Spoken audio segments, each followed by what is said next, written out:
Lauren Mitchell had perfected the art of being invisible. 2 months working in the Pellegrini mansion had taught her exactly how to move through rooms without drawing attention, how to fade into the background of conversations, how to exist in proximity to power without ever touching it. She kept her head down, her voice soft, and her sleeves long. Always long sleeves. Even now, in the suffocating Boston heat of late July, she wore a thin cotton blouse buttoned to her wrists while she chased a 5-year-old boy through the sprawling backyard. Matteo Pellegrini laughed as he zigzagged between the perfectly manicured hedges, his dark curls bouncing with each step. He looked so much like his father, the same sharp jawline beginning to form even at his young age, the same intense brown eyes that could shift from warm to calculating in a heartbeat. But where Nicholas Pellegrini radiated danger, his son was pure light. "You cannot catch me," Matteo called out in his adorable mix of English, and the words his late mother had taught him before she died 3 years ago. Lauren smiled despite the sweat trickling down her back. "I think you might be right. You're too fast for me." The boy stopped running and turned to face her, hands on his hips in an exaggerated display of victory. "I win. You win," Lauren agreed, walking toward him. "But winners still have to drink their juice before lunch." Matteo's expression shifted to one of comical betrayal. "That is not fair. Life rarely is, little man. Come on." They walked together toward the stone patio where Teresa, the housekeeper, had set out lunch. The older woman waved at them from the kitchen window, her weathered face creasing into a smile. Teresa was one of the few people in the house who treated Lauren like a human being rather than just another piece of furniture to be dusted around. Matteo climbed into his chair and reached for the glass of orange juice, his movements enthusiastic and uncoordinated in the way only a 5-year-old could manage. Lauren saw it happening before it actually did, her hand moving forward instinctively, but she was a second too slow. The glass tipped, sending a wave of cold juice directly onto her chest and lap. The liquid soaked through the thin fabric immediately, icy against her overheated skin. Matteo's eyes went wide with horror. "I am so sorry. I did not mean to. Please do not be angry." Lauren forced her voice to stay calm even as panic clawed at her throat. The wet fabric clung to her skin, transparent now, and she needed to change immediately. "It's okay, sweetheart. Accidents happen. I just need to go change quickly." "I am really sorry," he repeated, his voice small. "I know you are. It's really okay." She squeezed his shoulder gently before hurrying toward the service entrance that led to the staff quarters. The Pellegrini mansion was a study in controlled excess. Everything about it whispered old money and older power. Marble floors, crown molding, artwork that probably cost more than most people's houses. Lauren's room was in a separate wing, small but comfortable, with its own bathroom and a window that overlooked the side garden. She locked the door behind her and immediately began unbuttoning her blouse with shaking fingers. The wet fabric stuck to her skin, and she had to peel it away. She was halfway out of it, standing in just her plain white bra with her back to the door, when she heard it open. Lauren froze. Her heart stopped beating for what felt like an eternity. "Teresa, I need the contractor's file. You said it was in the staff office." Nicholas Pellegrini's voice was deep, authoritative, the kind of voice that expected immediate compliance. He stopped talking mid-sentence. The silence that followed was worse than any scream. Lauren could feel his eyes on her exposed skin, on the patchwork of scars that decorated her shoulder blade and upper arms. The burn scar on her left shoulder was the worst. A twisted landscape of melted skin where Tyler had held the iron down for what felt like forever. The cuts were thinner, more precise, a roadmap of rage and possession that had taken months to fade from angry red to pale silver. She grabbed for her blouse, trying to cover herself, but her movements were jerky and desperate. When she finally managed to turn around, clutching the wet fabric to her chest, Nicholas was still standing in the doorway. His expression was unreadable. Not disgust, not pity, just an intense focus that made her feel more exposed than her partial nudity. "I apologize," he said, his voice carefully controlled. "I thought this was the office." Teresa must have misunderstood. Lauren couldn't speak. Her throat had closed completely. Nicholas stepped back and closed the door with a quiet click that sounded deafening in the sudden silence. Lauren sank onto the edge of her bed, still holding the wet blouse, and tried to remember how to breathe. He had seen, after 2 months of being so careful, of wearing long sleeves in summer heat, of declining to swim with Matteo, of making sure no one ever got close enough to notice, Nicholas Pellegrini had seen everything. She changed into a fresh blouse with mechanical movements, her mind racing through options. She could pretend it never happened. She could quit. She could wait to be fired. Each option felt equally impossible. By the time she returned to the patio, Matteo had finished his lunch and was coloring at the outdoor table. He looked up with worried eyes. "Are you okay? I really did not mean to spill." "I know, baby, I'm fine. Just a little wet juice never hurt anyone." She ruffled his hair, trying to inject normalcy into her voice.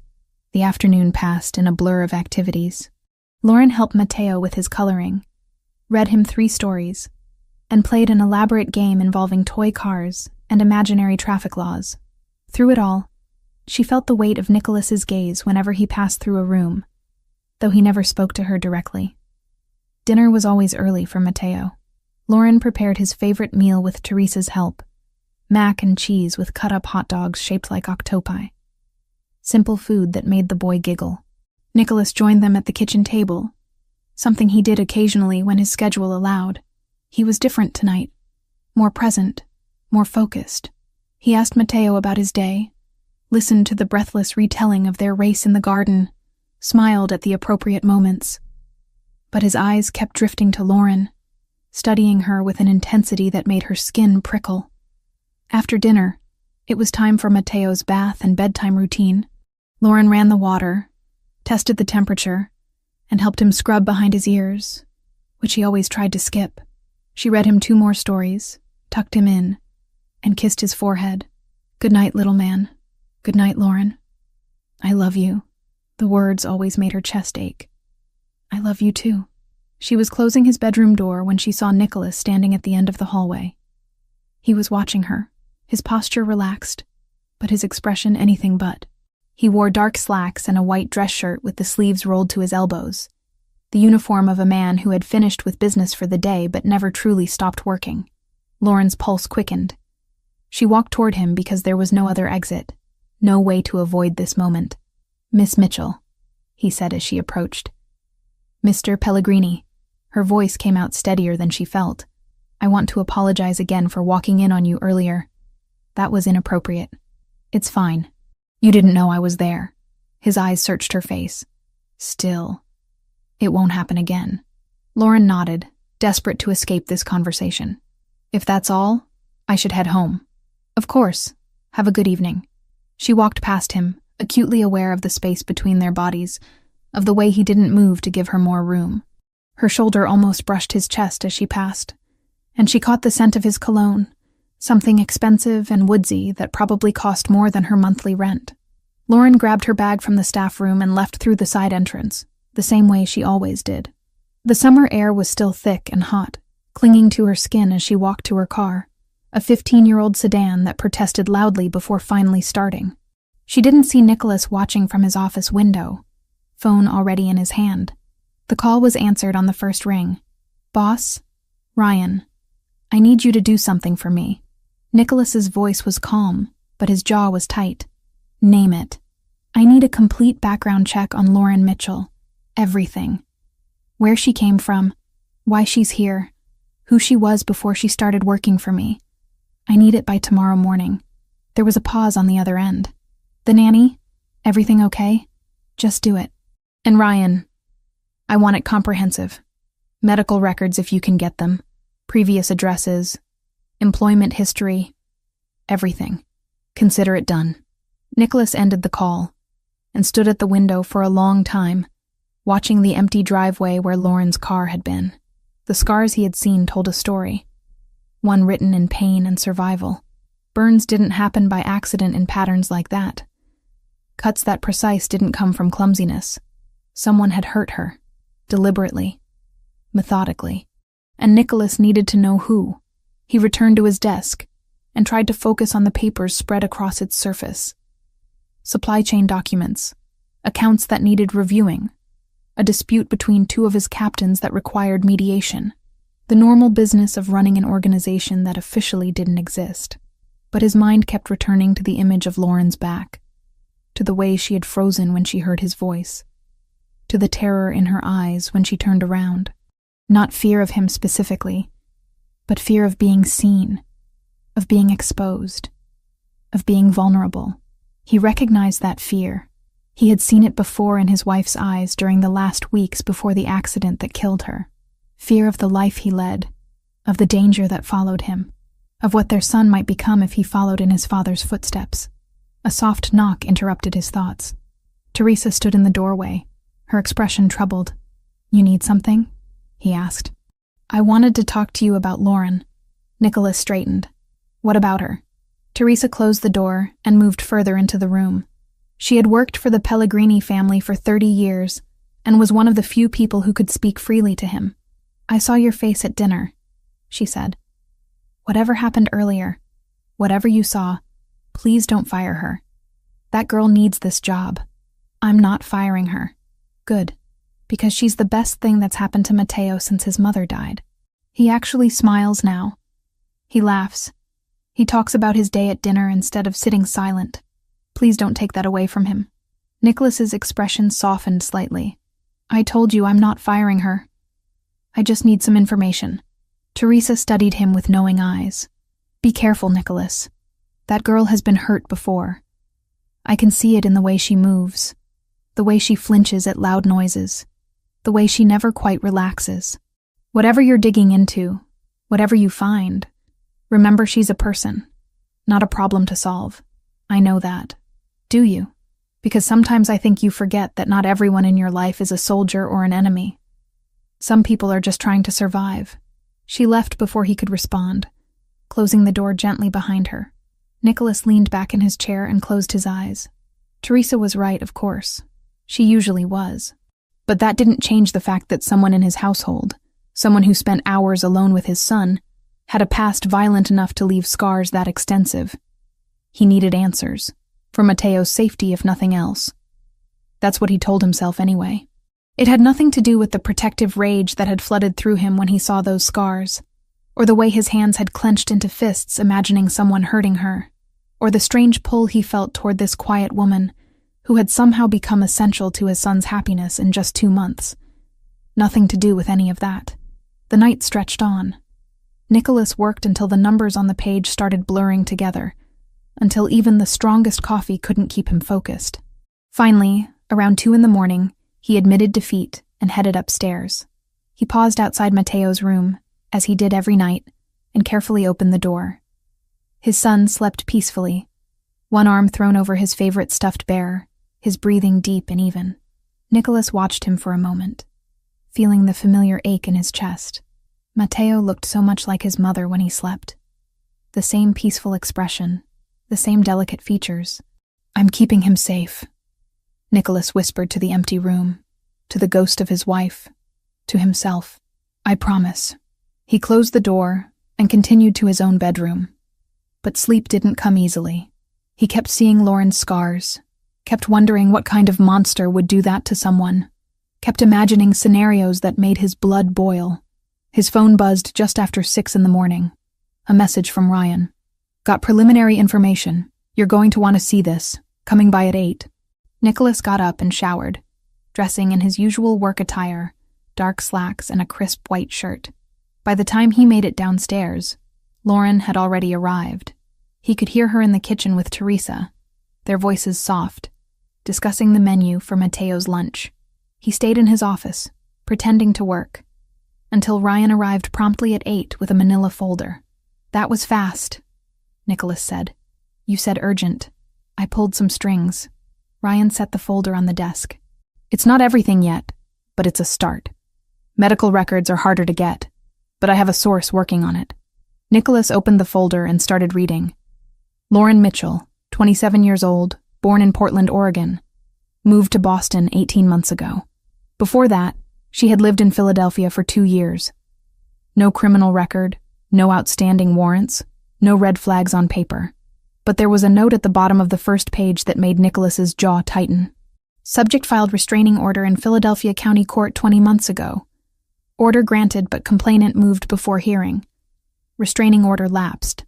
Who was it against? Nicholas asked, though he already knew the answer would be important. Still digging on that. Court records are sealed, but I have someone working on it. Should have a name by end of day. Nicholas nodded slowly. A restraining order. Someone had hurt her badly enough that she went to the police, got legal protection, then ran anyway. Ran all the way across the country and built a new life in a city where no one knew her.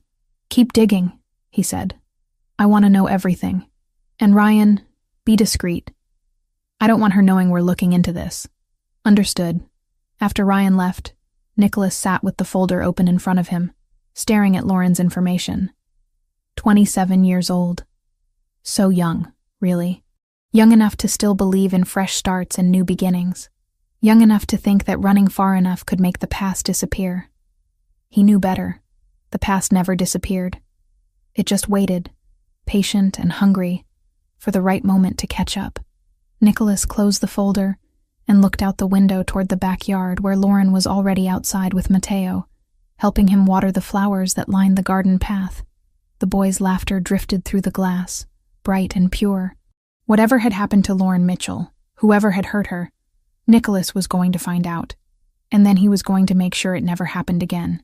That much, he could promise. Ryan Cooper arrived at the Pellegrini mansion at 7:30 in the morning, earlier than Nicholas had expected. The investigator looked like he hadn't slept, his shirt wrinkled and his eyes shadowed, but his expression was sharp and focused. You look terrible, Nicholas said, gesturing for him to sit.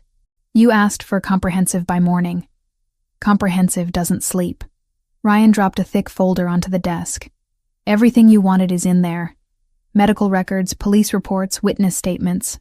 It's not pretty. Nicholas opened the folder and began reading. The first document was a hospital intake form from Philadelphia General, dated 21 months ago. Patient, Lauren Michelle Mitchell. Age, 25.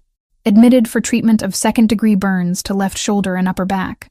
The attending physician's notes were clinical but damning. Burns consistent with contact with heated metal object.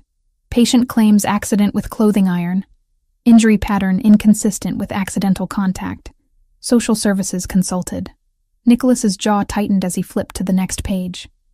Police report, filed 3 days after the hospital visit. Lauren had finally told the truth to a detective who specialized in domestic violence cases. The man's name was Tyler Grant, her boyfriend of 14 months. The burns were punishment for talking to a male cashier at the grocery store. There's more, Ryan said quietly. Keep reading. The restraining order application was next. Lauren's handwriting was shaky, but determined as she described a pattern of escalating violence over 8 months. Verbal abuse that turned to pushing, then slapping, then worse. Tyler isolated her from friends, monitored her phone, controlled her money. The burns were the breaking point, the moment she finally understood he might actually kill her. The restraining order was granted. Tyler Grant was served at his apartment. According to the follow-up notes, he didn't contest it, didn't even show up to the hearing. 2 weeks later, Lauren packed everything she owned into her car and drove away from Philadelphia, leaving no forwarding address. Where did she go first? Nicholas asked. Hartford, Connecticut. Worked as a waitress for 6 months under the table, probably trying to stay off the grid. Then she moved to Boston, got legitimate employment through a staffing agency. That's how she ended up with your family. Nicholas studied the photograph paperclip to Tyler Grant's information sheet. White male, early 30s, brown hair, average height and build, the kind of man who could disappear into any crowd, unremarkable in every way, except for the coldness in his pale blue eyes. Current location? Atlantic City. He works security at the Sapphire Pearl Casino, which is owned by a shell company that traces back to the Volkov family. Nicholas looked up sharply. The Russians? Yeah. Could be coincidence. Guy needed a job, they were hiring. But the timing is interesting. He got hired there about 4 months ago, right around when your organization had that shipping dispute with Volkov's people. You think they know she works for me? Ryan shrugged. I think we should assume they might. The Volkovs are thorough. If they're looking for leverage against you, They'd investigate everyone in your household. Your son's nanny would be on that list. Nicholas closed the folder and leaned back in his chair, his mind already working through scenarios and contingencies. If the Russians knew about Lauren, if they knew about her connection to Tyler Grant, they could use that relationship as a weapon. Bring Tyler back into her life, traumatize her, destabilize Nicholas's household, create chaos. I want surveillance on him, Nicholas said. 24 hours, rotating teams. I want to know everywhere he goes, everyone he talks to, every phone call he makes. Done. What about her? Does she know you're looking into this? Not yet, but she's about to. Ryan stood. Be careful how you handle this, boss. She's not one of your soldiers. You can't just order her to accept your protection. Watch me. After Ryan left, Nicholas sat with the folder open, staring at the hospital photograph of Lauren's burns. The image was clinical, taken for medical documentation, but it showed the full extent of the damage. The skin on her shoulder was mottled and twisted, the kind of scar that would never fully fade.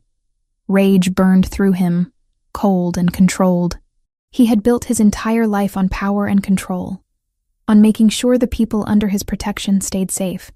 The fact that Lauren had been hurt like this, that she had suffered while he existed in the same world, felt like a personal failure, even though he hadn't known her then.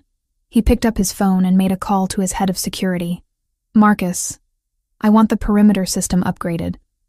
More cameras, motion sensors, the works. And I want 2 additional guards on rotation, specifically focused on monitoring anyone approaching the property who doesn't have clearance. Something happen? Just do it. I want it operational by end of week. The next call was more delicate. Nicholas dialed a number he rarely used, one that connected him to a contact in Atlantic City who owed him several favors. I need someone watched, Nicholas said when the man answered. Tyler Grant, works security at the Sapphire Pearl. I want to know his schedule, his habits, his connections, and I need to know if anyone from the Volkov organization is paying special attention to him. This related to the casino situation? Different matter. Personal. The man on the other end understood immediately that no further questions would be welcome. I'll have someone on him by tonight. Nicholas ended the call and checked his watch. 9:15. Mateo would be at his swimming lesson until 10:30, which meant Lauren would be alone in the house, except for Teresa. This was as private as the conversation was going to get. He found her in the kitchen, preparing ingredients for Mateo's lunch. She wore another long-sleeved shirt despite the heat, pale blue this time, with the sleeves buttoned at her wrists. Her blonde hair was pulled back in a ponytail, and she hummed softly while she worked, some melody he didn't recognize. Miss Mitchell, I need to speak with you privately. Lauren jumped, nearly dropping the knife she was using to slice vegetables. She turned, her blue eyes wide. Mr. Pellegrini, I didn't hear you come in. My office, please. Her face paled slightly, but she nodded and followed him through the house. Nicholas could feel her tension radiating like heat as they walked, the way her steps slowed as they approached his office door. He gestured for her to sit in one of the leather chairs facing his desk. She perched on the edge, her posture rigid, hands clasped tightly in her lap. Nicholas didn't sit. Instead, he placed the folder on the desk between them and watched her reaction. Her eyes dropped to it, and he saw the moment she recognized what it might contain. The color drained from her face completely. I had you investigated, he said, his voice matter of fact. After what I saw yesterday, I needed to know what happened to you. Lauren's breathing became shallow. You had no right. I have every right. You work in my home. You spend time alone with my son. I need to know who you are. I'm exactly who I said I was. I gave you references, background checks, everything you asked for when you hired me. You gave me a sanitized version. You didn't mention Tyler Grant. The name hit her like a physical blow. She flinched, her hands gripping each other so tightly her knuckles went white.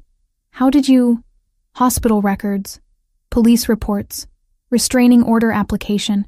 It's all in here. He tapped the folder. 2nd-degree burns, multiple incidents of physical assault, 8 months of systematic abuse before you finally got out. Lauren stood abruptly, her chair scraping against the floor. You had no right to dig into that. That part of my life is over. I left it behind. Did you? Because Tyler Grant is currently employed by an organization that has active conflicts with my family. That's not a coincidence I can ignore. She stared at him, confusion mixing with the fear in her eyes. What are you talking about? Tyler works at some casino. He doesn't have anything to do with your business. The casino is owned by the Russian mob. The same people who have been trying to move into my territory for the past year. The same people who killed my wife. The words hung in the air between them. Lauren sank back into the chair, her legs apparently unable to hold her weight anymore. I didn't know, she whispered. I swear, I didn't know about any of that. I just needed a job, and your agency sent me here. And I thought I'd finally found somewhere safe. Nicholas studied her face, looking for any sign of deception. He had spent years reading people, learning to spot lies and manipulation. Lauren showed neither. She was terrified. Yes, but it was the terror of a victim facing her past, not the calculated fear of someone caught in a scheme. I believe you, he said finally, but that doesn't change our situation. If the Russians know you work for me, if they know about your connection to Tyler, they could use that against both of us. Then I'll leave. I'll quit. Move to another city. Start over again. I've done it before. No. The word came out harder than he intended. Lauren looked up at him, startled. No, he repeated softer this time. You're not running again. You're under my protection now. I don't need protection. I need to disappear before Tyler finds me, before your enemies use me to hurt you and Mateo. Nicholas moved around the desk and crouched in front of her chair, bringing himself to her eye level. Listen to me carefully, Lauren. The moment you started working in this house, you became part of my world whether you knew it or not. People watch everyone associated with me. They look for weaknesses, for leverage, for ways to hurt what I care about. Running won't change that. It will just leave you vulnerable. And staying makes me what? A prisoner in your house? It makes you someone I can keep safe. I'm doubling security on the property. You'll have protection when you leave. We'll monitor Tyler's movements, make sure he doesn't come anywhere near Boston. Lauren's eyes filled with tears, though she blinked them back furiously. Why? Why would you do this for me? I'm just your employee. You barely know me. The question was valid, and Nicholas didn't have an answer that made sense even to himself. The logical response was that protecting her protected Mateo, that allowing a threat to exist anywhere in his household was unacceptable. But the truth was more complicated, tied up in the way his chest had ached when he saw her scars, the protective fury that had consumed him reading about what she'd endured. You're not just an employee, he said carefully. You've become important to my son. He trusts you, cares about you. That makes you family, in the ways that matter. Family, she repeated, testing the word like it might burn her tongue. My wife died 3 years ago. Car accident on her way home from visiting her sister. Except it wasn't an accident. The brakes were cut, the steering column tampered with. It was a message from a rival family, a punishment for a decision I made that cost them money. Lauren's expression shifted from fear to sympathy. I'm so sorry. I tell you this so you understand why I'm obsessive about security, why I need to know about every potential threat. I couldn't protect her. I won't fail again. Silence settled between them, heavy with shared pain. Lauren wiped at her eyes with the back of her hand, a gesture so vulnerable it made Nicholas's heart clench. I had therapy, she said suddenly, after I left Philadelphia. 6 months of intensive sessions with a trauma specialist. She taught me coping mechanisms, ways to recognize danger signs, how to not let fear control my entire life. I thought I was doing well. I thought I'd moved past it. You have moved past it. You're here. You're working. You're living your life. That took incredible strength. Then why do I feel like I'm right back where I started? Afraid, powerless, waiting for everything to fall apart? Because trauma doesn't disappear just because we want it to. But this time you're not alone. This time you have resources, protection, people who won't let him hurt you again. Lauren met his eyes, searching for something. Trust, maybe, or certainty in an uncertain world. What if I can't do this? What if having me here puts Mateo in danger? Then I'll handle it. That's what I do, Lauren. I handle threats. I eliminate problems. You focus on taking care of my son and letting yourself heal. Let me worry about everything else. The office door burst open, making them both jump. Mateo ran in, his hair still damp from swimming, his face bright with excitement. Dad! Lauren! I swam the whole length without my floaties. Coach said I am getting so strong. Nicholas stood quickly, putting distance between himself and Lauren. That's excellent news, little man. I'm very proud of you. Mateo noticed Lauren's face, and his expression shifted to concern. Why are you sad? Did I do something wrong? No, baby, of course not. Lauren forced a smile, though her eyes were still red. I'm just very proud of you, too. Swimming a whole length is a big deal. Then why do you look like you have been crying? Adult stuff. Nicholas intervened smoothly. Nothing for you to worry about. Why don't you go get changed? And then you can tell Lauren all about your swimming lesson while you eat lunch. Mateo hesitated, looking between them with the uncanny perception children sometimes have. But the promise of lunch and an audience for his accomplishments won out. Okay, but Lauren, you have to promise to watch me swim next time so you can see how good I am. I promise. After Mateo left, Lauren stood. I should go help Teresa with lunch. Wait. Nicholas moved to his desk and picked up his phone. I need to make 2 calls. I want you to hear them.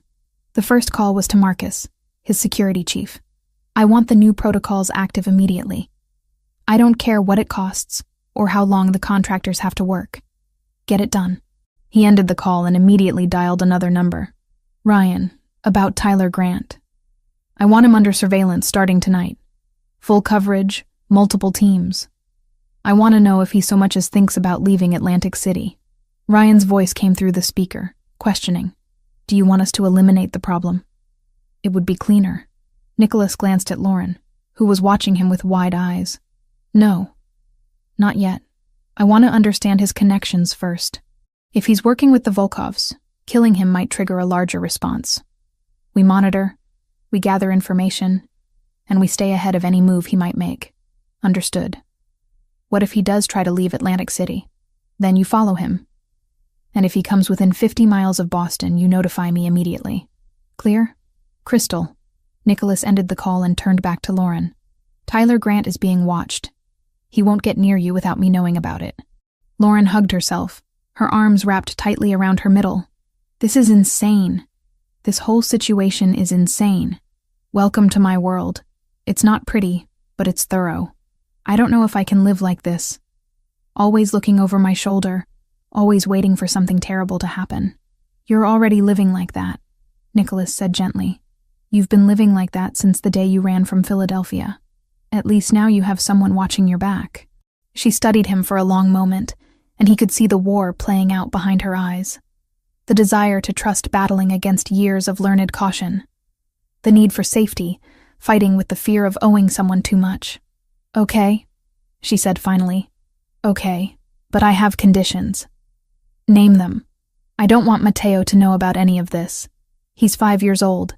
He doesn't need to be scared or confused about why there are suddenly more security cameras everywhere. Agreed. He'll think we're just upgrading the system. And I want to know what's happening. If Tyler moves, if something changes, I want to be informed.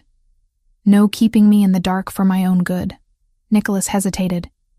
His instinct was to protect her from harsh realities, to handle threats without burdening her with details. But the look in her eyes told him she needed this. Needed some measure of control in a situation where she had very little. You'll be kept informed, he promised, within reason. Some things you're better off not knowing, but major developments, changes to your safety protocol, anything directly relevant to you, I'll tell you. Thank you. They stood in the office, the folder still sitting on the desk between them. A physical representation of all the pain she'd survived and the danger that still lurked in her past. Nicholas wanted to promise her that everything would be okay, that he'd keep her absolutely safe, that Tyler Grant would never touch her again. But he'd learned years ago that some promises were too big to make. The world was unpredictable, and violence had a way of finding cracks in even the best defenses. All he could do was be prepared, be vigilant, and be absolutely ruthless with anyone who threatened what was his. And somehow, in the past 24 hours, Lauren Mitchell had become his to protect. 5 days of uneasy peace had passed since Nicholas confronted Lauren about her past. The mansion had transformed subtly, but noticeably. New cameras appeared on the exterior walls, sleek and modern. 2 additional security guards joined the rotation. Their presence explained a way to Mateo as summer helpers for the grounds. Lauren adjusted to the changes with quiet acceptance, though she sometimes caught herself counting the cameras when she thought no one was watching. Tuesday morning started normally. Lauren arrived at 7:30 as usual, let herself in through the side entrance, and found Teresa already preparing breakfast. The housekeeper greeted her with a warm smile and a cup of coffee, just the way Lauren liked it. "Mateo is still sleeping," Teresa said. "Mr. Pellegrini left early for a meeting downtown. Said he would be back by lunch." Lauren nodded and took the coffee gratefully. She had started sleeping better the past few nights, the constant low-level anxiety that had defined her existence for nearly 2 years, finally beginning to ease. Knowing that Tyler was being watched, that people were actively monitoring his movements, created a strange sense of security she hadn't felt in a long time. She was halfway through her coffee when Marcus, the head of security, appeared in the kitchen doorway. His expression was carefully neutral, but Lauren had learned to read the tension in his shoulders. "Miss Mitchell, I need to speak with you. It's important." Teresa's eyes darted between them. "I will go wake Mateo." Once they were alone, Marcus pulled out his phone and showed Lauren a message. "Our surveillance team in Atlantic City reported this an hour ago. Tyler Grant requested time off from his job, citing a family emergency. He left his apartment at 4 this morning. We lost track of him somewhere outside Philadelphia." The coffee turned to acid in Lauren's stomach. "Lost track? How do you lose track of someone?" He knows surveillance techniques. Switched cars, took back roads, disabled his phone. Professional-level evasion. Marcus's jaw tightened. "I've already notified Mr. Pellegrini. He's on his way back now."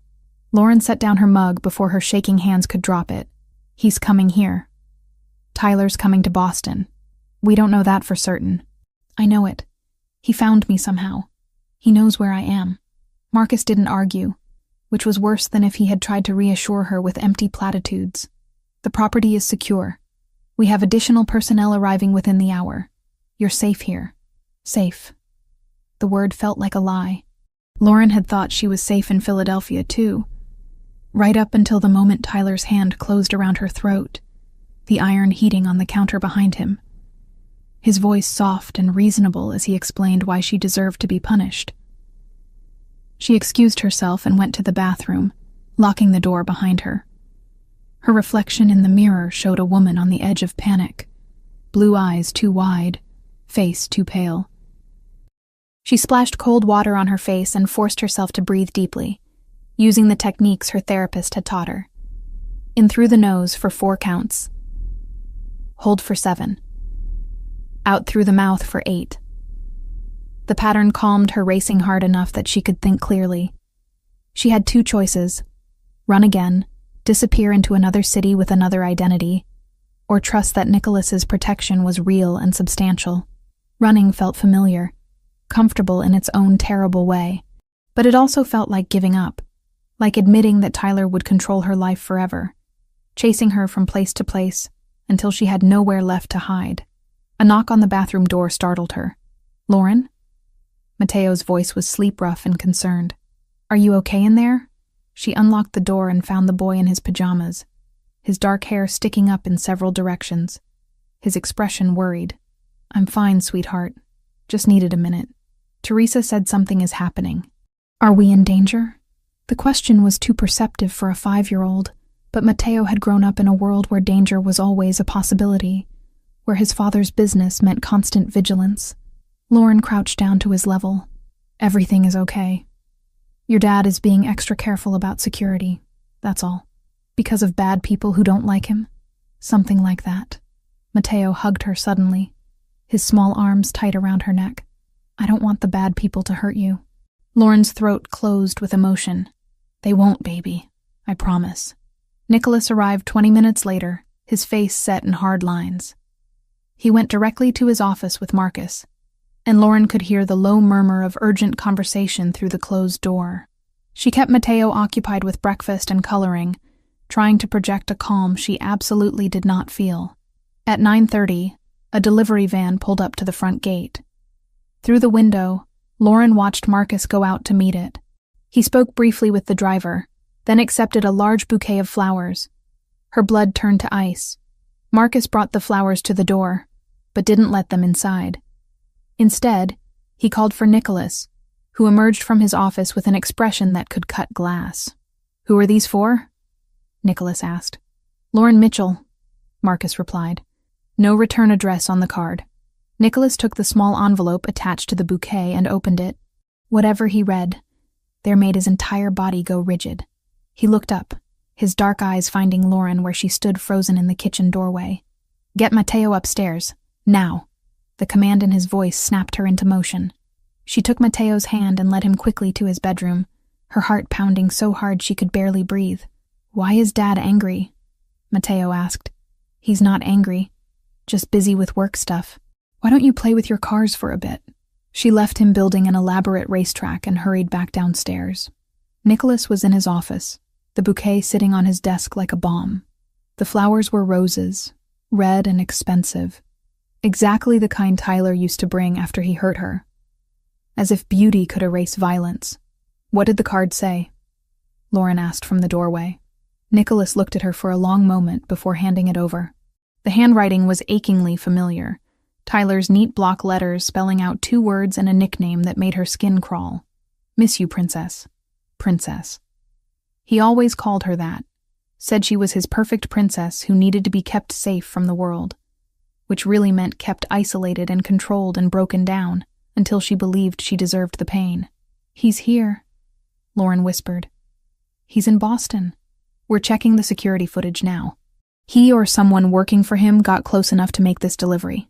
Nicholas stood and moved around the desk. "Lauren, I need to make a decision, and I need you to trust me." "What kind of decision?" "I have a property in Cape Cod, a beach house that's extremely secure and off the grid. Most people don't know I own it. I want to move you and Mateo there today, right now, while my team locates Tyler." Lauren's first instinct was to argue, to insist that running solved nothing.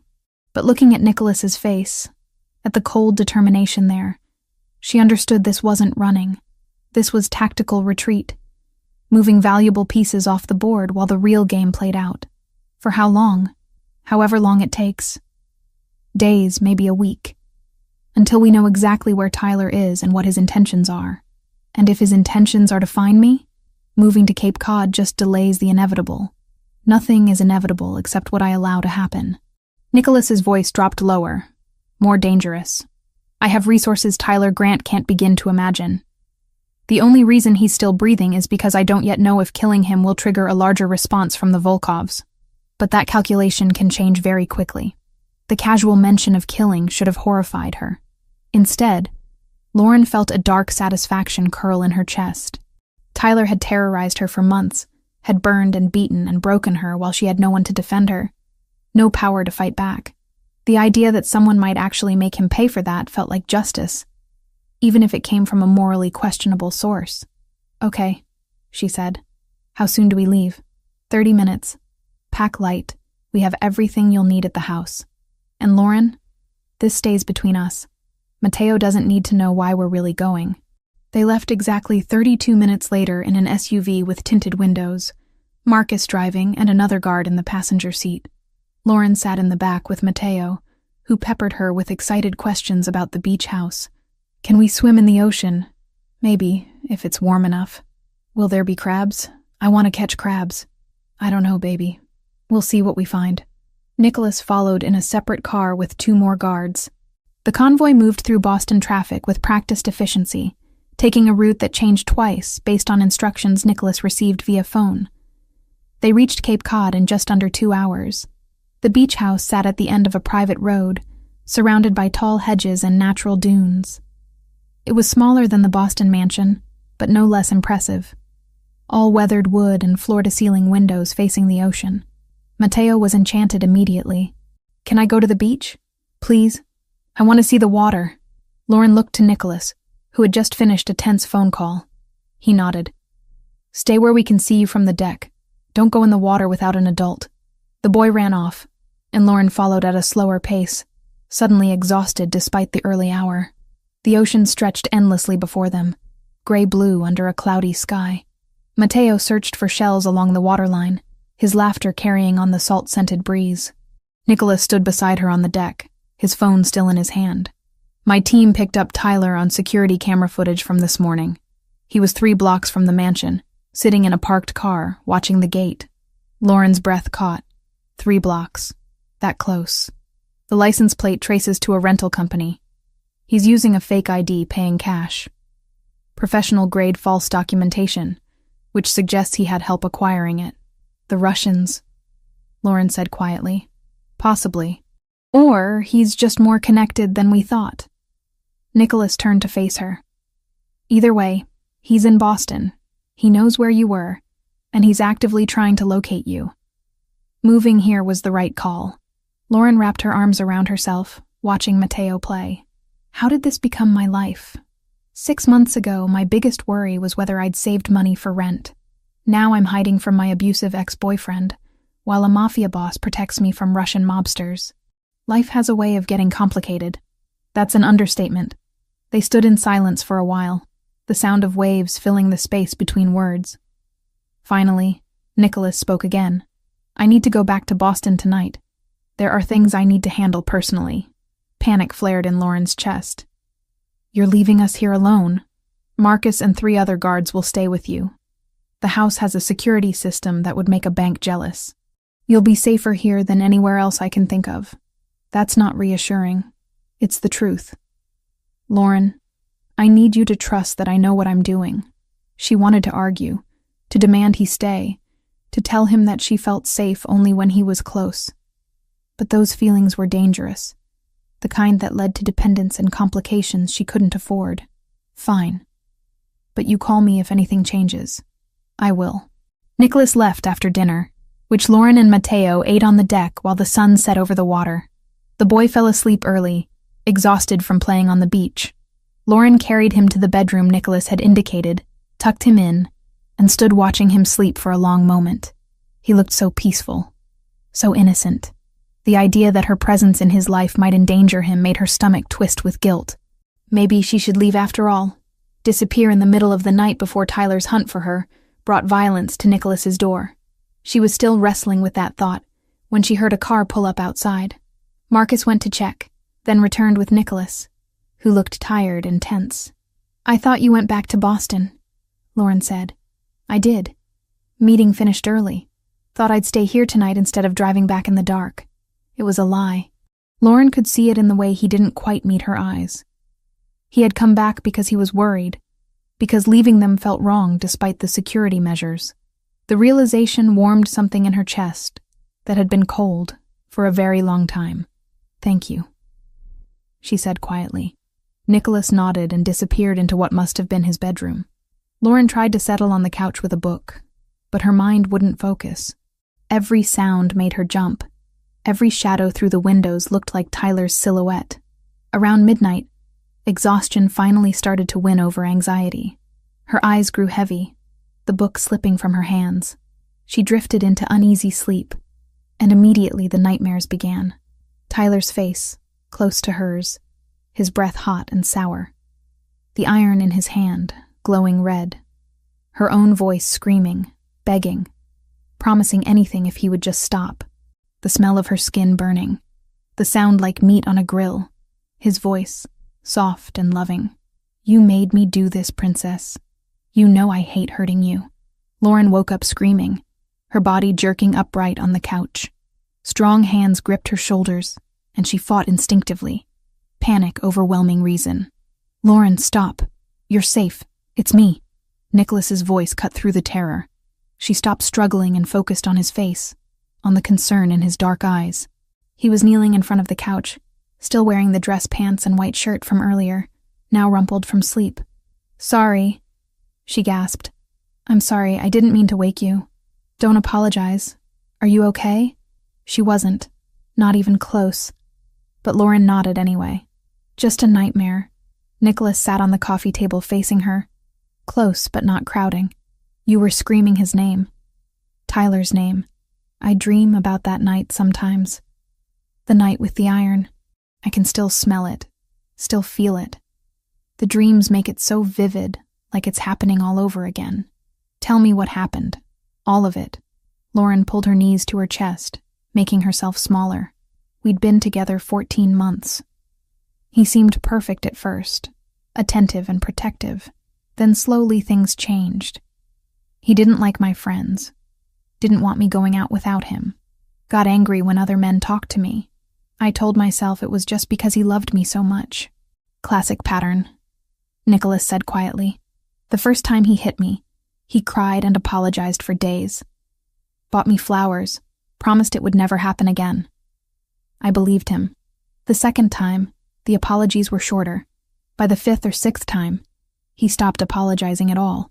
Said I provoked him. That if I just behaved better, he wouldn't have to get angry. Nicholas's hands clenched into fists, but his voice remained calm. What happened the night of the burns? I went to the grocery store alone. He was at work, and we needed milk. The cashier was friendly, made small talk while he scanned my items. Asked how my day was. Normal stuff. Tyler was waiting when I got home. He'd put cameras in the apartment without telling me. Had been watching me through his phone. He saw me smile at the cashier. Her voice cracked, but she forced herself to continue. He heated the iron while he explained how disappointed he was. Said he'd given me everything, protected me from the world, and I repaid him by flirting with strangers.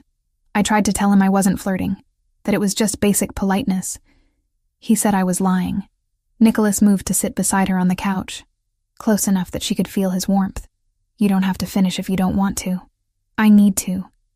I need you to understand what he is. Lauren took a shaky breath. He held me down and pressed the iron to my shoulder. Counted to 10 while I screamed. Then he turned it off, kissed my forehead, and told me he loved me. Said everything could go back to normal if I just learned to behave. But you didn't go back to normal. I went to the hospital the next day while he was at work. Told them it was an accident at first. But the doctor didn't believe me. She kept asking gentle questions until I broke down and told the truth. She called the police, called social services. They helped me file the restraining order, gave me resources for shelters and therapy. Tyler never contested it, never fought back legally. I thought that meant he'd moved on, that he was letting me go. He was just biding his time, Nicholas said. Men like that don't let go.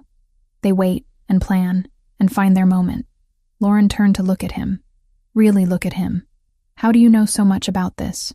My mother. Before she met my father, she was with someone like Tyler. He put her in the hospital twice before she finally left. My father helped her disappear, gave her protection, eventually married her. She told me the stories when I was old enough to understand. Made me promise I'd never raise my hand to a woman. Never use my strength to intimidate or control. And have you kept that promise? Yes. I've done terrible things, Lauren. I've hurt people, made choices that would disgust you if you knew the details. But I've never struck a woman, never used fear to keep someone bound to me. That's a line I won't cross. They sat in silence for a moment, the ocean whispering beyond the windows. Finally, Lauren said, I thought I was stronger now, thought the therapy worked, that I'd processed the trauma and moved on. But the nightmares keep coming back. Healing isn't linear. Some wounds stay with us forever. We just learn to carry them better. Nicholas reached out slowly, giving her time to pull away, and took her hand. His palm was warm and calloused, strong in a way that should have frightened her but somehow didn't. I won't let him touch you again, Nicholas said, his voice low and intense. I don't care what I have to do, what lines I have to cross, what prices I have to pay. Tyler Grant will never hurt you again. You have my word. Lauren felt tears slip down her cheeks. Why? Why do you care so much? I'm nobody, just your son's nanny. You're not nobody. Nicholas reached up with his free hand and gently wiped away her tears.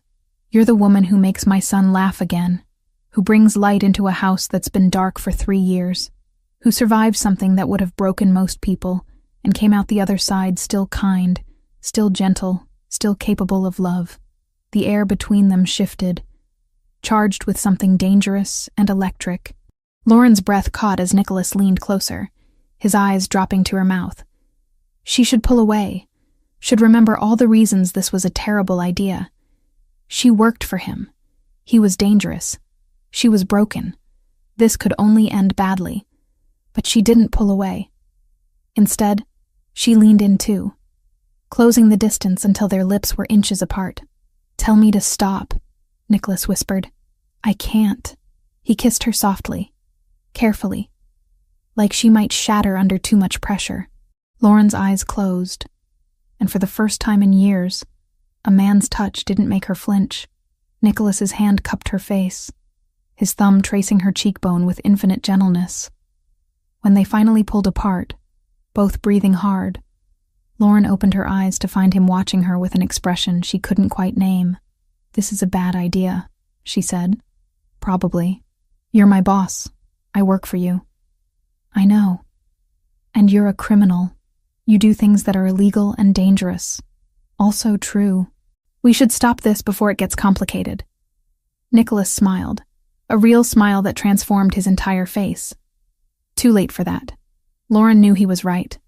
Whatever was happening between them had already moved past simple attraction into something deeper, more dangerous. She should be terrified. Instead, she felt hopeful for the first time since Tyler had burned her skin and tried to burn her spirit too. "I have too much baggage," she said quietly. "Too many scars. Too much trauma. You deserve someone whole." Nicholas took both her hands, holding them gently. "Lauren, everyone has scars. Some are just more visible than others. Yours don't make you broken. They make you a survivor. And if I'm being honest, I stopped deserving good things a long time ago, but maybe we can be imperfect together." She wanted to believe him, wanted to trust that this could work despite all the obstacles. But trust was hard when it had been beaten out of you by someone who claimed to love you. "I need time," she said, "to figure out what I'm feeling, what I want. With Tyler still out there, with everything so uncertain, I can't think clearly. Take all the time you need. I'm not going anywhere." They sat together on the couch as dawn began to lighten the sky outside. Lauren's head gradually drooped onto Nicholas's shoulder, exhaustion finally catching up with her. This time, when she slept, there were no nightmares. Just the steady rhythm of Nicholas's breathing and the distant sound of waves, carrying her safely toward morning. The investigation deepened on the 6th day at Cape Cod. Nicholas received an encrypted message just after breakfast, his expression darkening as he read.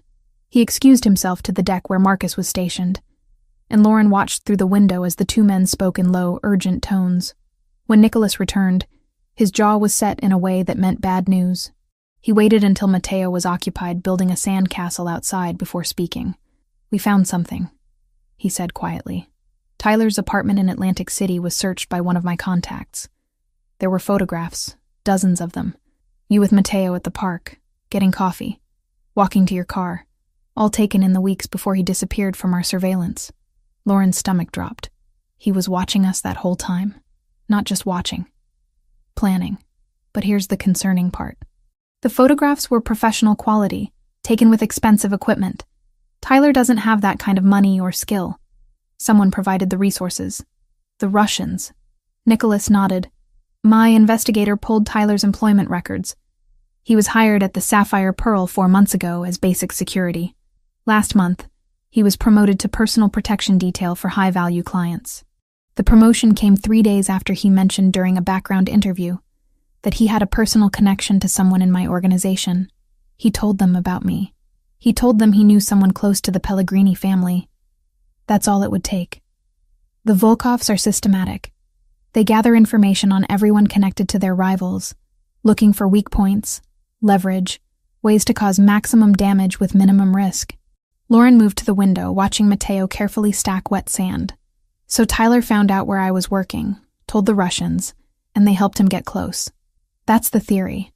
Whether he knows he's being used or thinks he's just getting support to find his ex-girlfriend, we're not sure yet.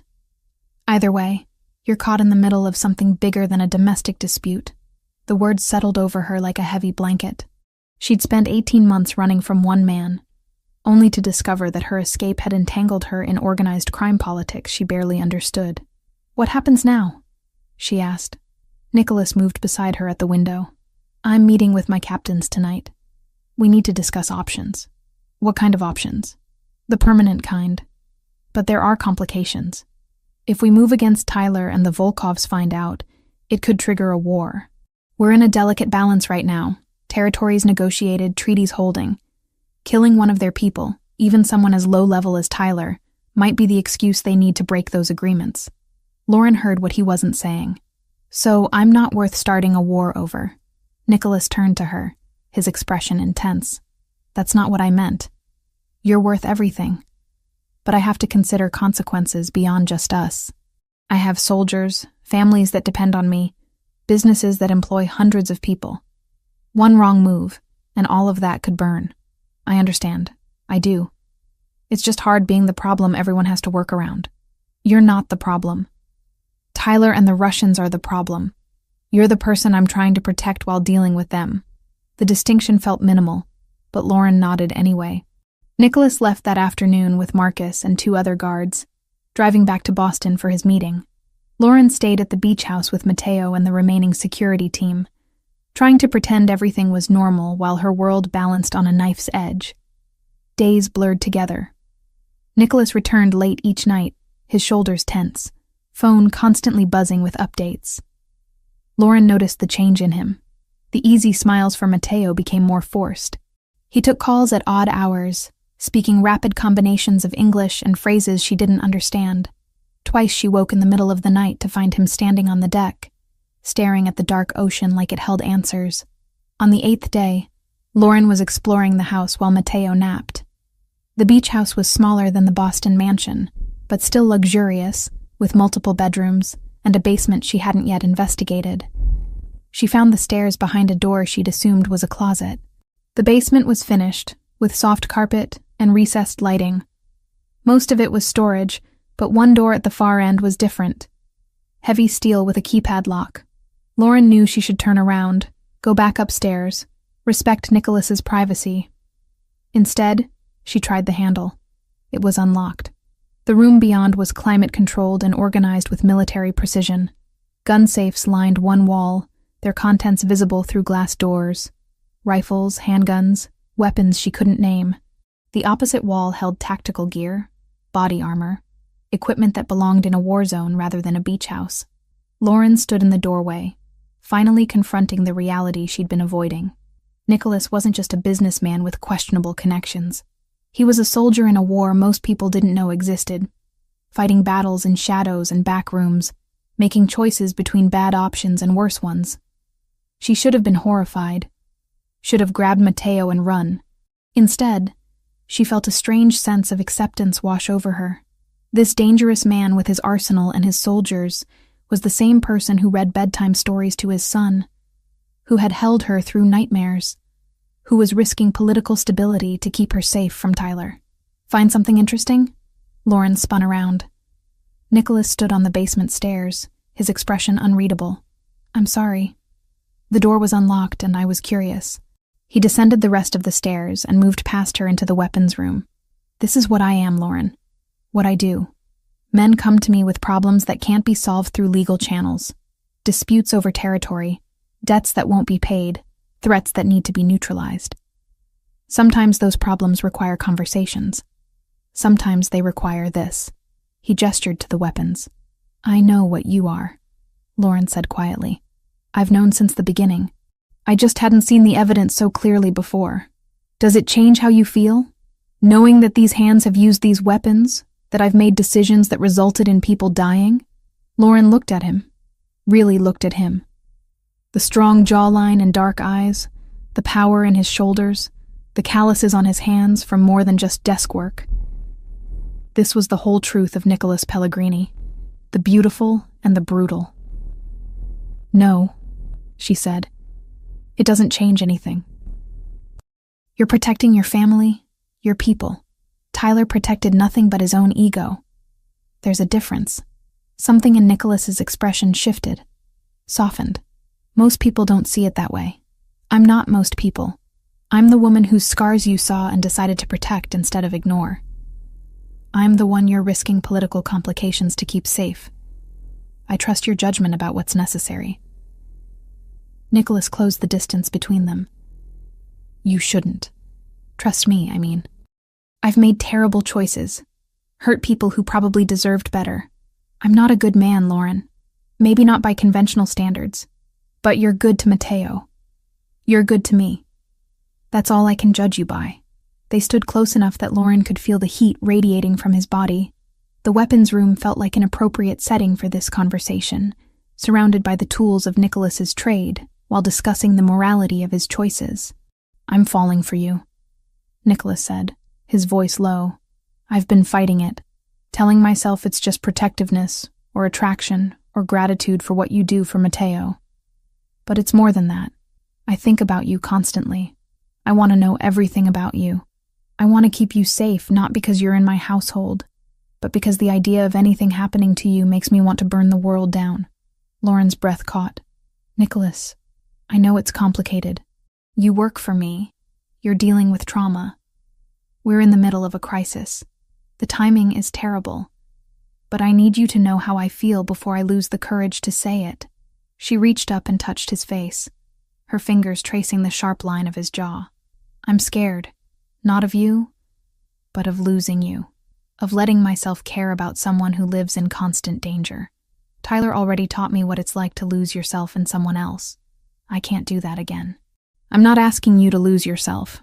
I'm asking you to let me stand beside you, to be partners instead of protector and protected. I know I'm dangerous, that my world is violent and uncertain, but I swear to you, I will never use that danger against you. Never use my power to control or hurt you. Lauren believed him. Against all logic and self-preservation instincts, she believed every word.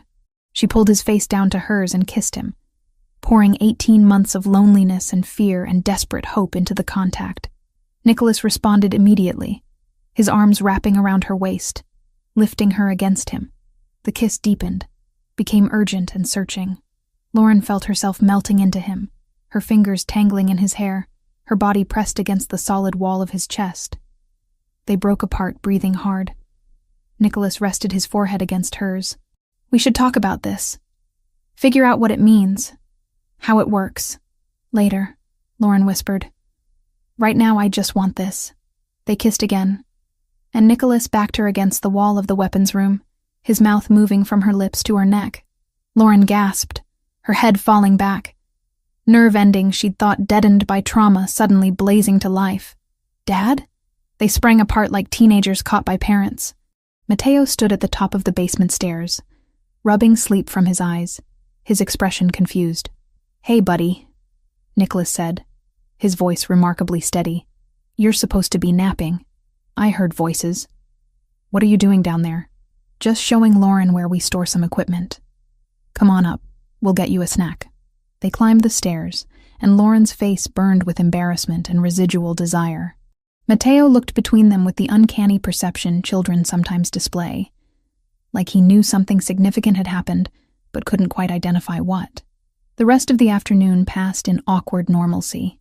Lauren prepared dinner while Nicholas worked on his laptop, both of them hyper-aware of each other's presence. Mateo played quietly, occasionally glancing at them with puzzled expressions. After dinner, when Mateo was supposedly getting ready for his bath, he appeared in the kitchen doorway with a question that made both adults freeze. Is Lauren going to leave like Mom did? Nicholas set down his coffee carefully. What makes you think that? You were looking at each other funny, like in movies before someone goes away. I don't want her to go away. Lauren's heart broke a little. She knelt down to Mateo's level. I'm not going anywhere, sweetheart. I promise. But Mom promised too. And then she left. Nicholas joined them, sitting on the floor so he was eye level with his son. Mom didn't want to leave. She got very sick, remember? We talked about this with your therapist. I know, but sometimes people leave even when they don't want to. What if Lauren has to leave because of the bad people you're always talking about on the phone? The boy was too perceptive, absorbing more of the adult tension than they'd realized. Nicholas and Lauren exchanged glances, silently negotiating how much truth to share. Come here, little man, Nicholas said, pulling Mateo onto his lap. "I need to tell you something important. Lauren and I like each other. Not just as friends, but in a special way. Like how Mom and I liked each other. Do you understand what I'm saying?" Mateo's eyes widened. "Like boyfriend and girlfriend?" "Something like that. But it doesn't mean I love Mom any less, or that Lauren is trying to replace her. Your mother was special and amazing, and she'll always be important to our family. This is just different." The boy processed this information, his small face serious. Then he looked at Lauren. "Do you like my dad too?" "I do," Lauren said softly. "Very much. And you won't leave?" "Not if I can help it." Mateo seemed satisfied with this answer. He climbed off Nicholas's lap and hugged Lauren tightly. "Okay. But you have to promise to tell me if something bad is going to happen. I don't like surprises anymore." "We promise," Nicholas said. After Mateo finally went to bed, Lauren and Nicholas sat on the deck, watching the moon reflect off the dark ocean. The conversation with Mateo had been necessary but draining, forcing them to articulate feelings they were still figuring out themselves. "That went better than expected," Nicholas said. "He's a smart kid, resilient. He gets that from his mother. She was the strongest person I ever knew." Lauren took his hand, lacing their fingers together. "Tell me about her. Your wife." Nicholas was quiet for a long moment. "Her name was Isabella. We met in Milan when I was there for business. She was a translator, completely uninvolved in my world, spoke 6 languages, and could charm anyone within 5 minutes of meeting them. She saw through my carefully constructed walls immediately, called me out on my control issues, made me laugh when I'd forgotten how. She sounds wonderful. She was. And she hated what I did for a living. We almost broke up a dozen times because she couldn't reconcile the man she loved with the things I had to do. But she stayed, tried to focus on the good I could do with my position, set up scholarships, funded community programs, pushed me to be better than I thought I could be. How did she die? Car accident on Route 2, coming back from visiting her sister in Cambridge. Except it wasn't an accident. A rival family had lost a major shipment because of a decision I made. They wanted revenge but knew better than to come at me directly, so they went after the person who made me vulnerable. Lauren squeezed his hand. "I'm so sorry. The worst part is, I knew it was a possibility. I'd been warned about escalating tensions, about making sure my family was protected. But I got complacent, thought they wouldn't dare.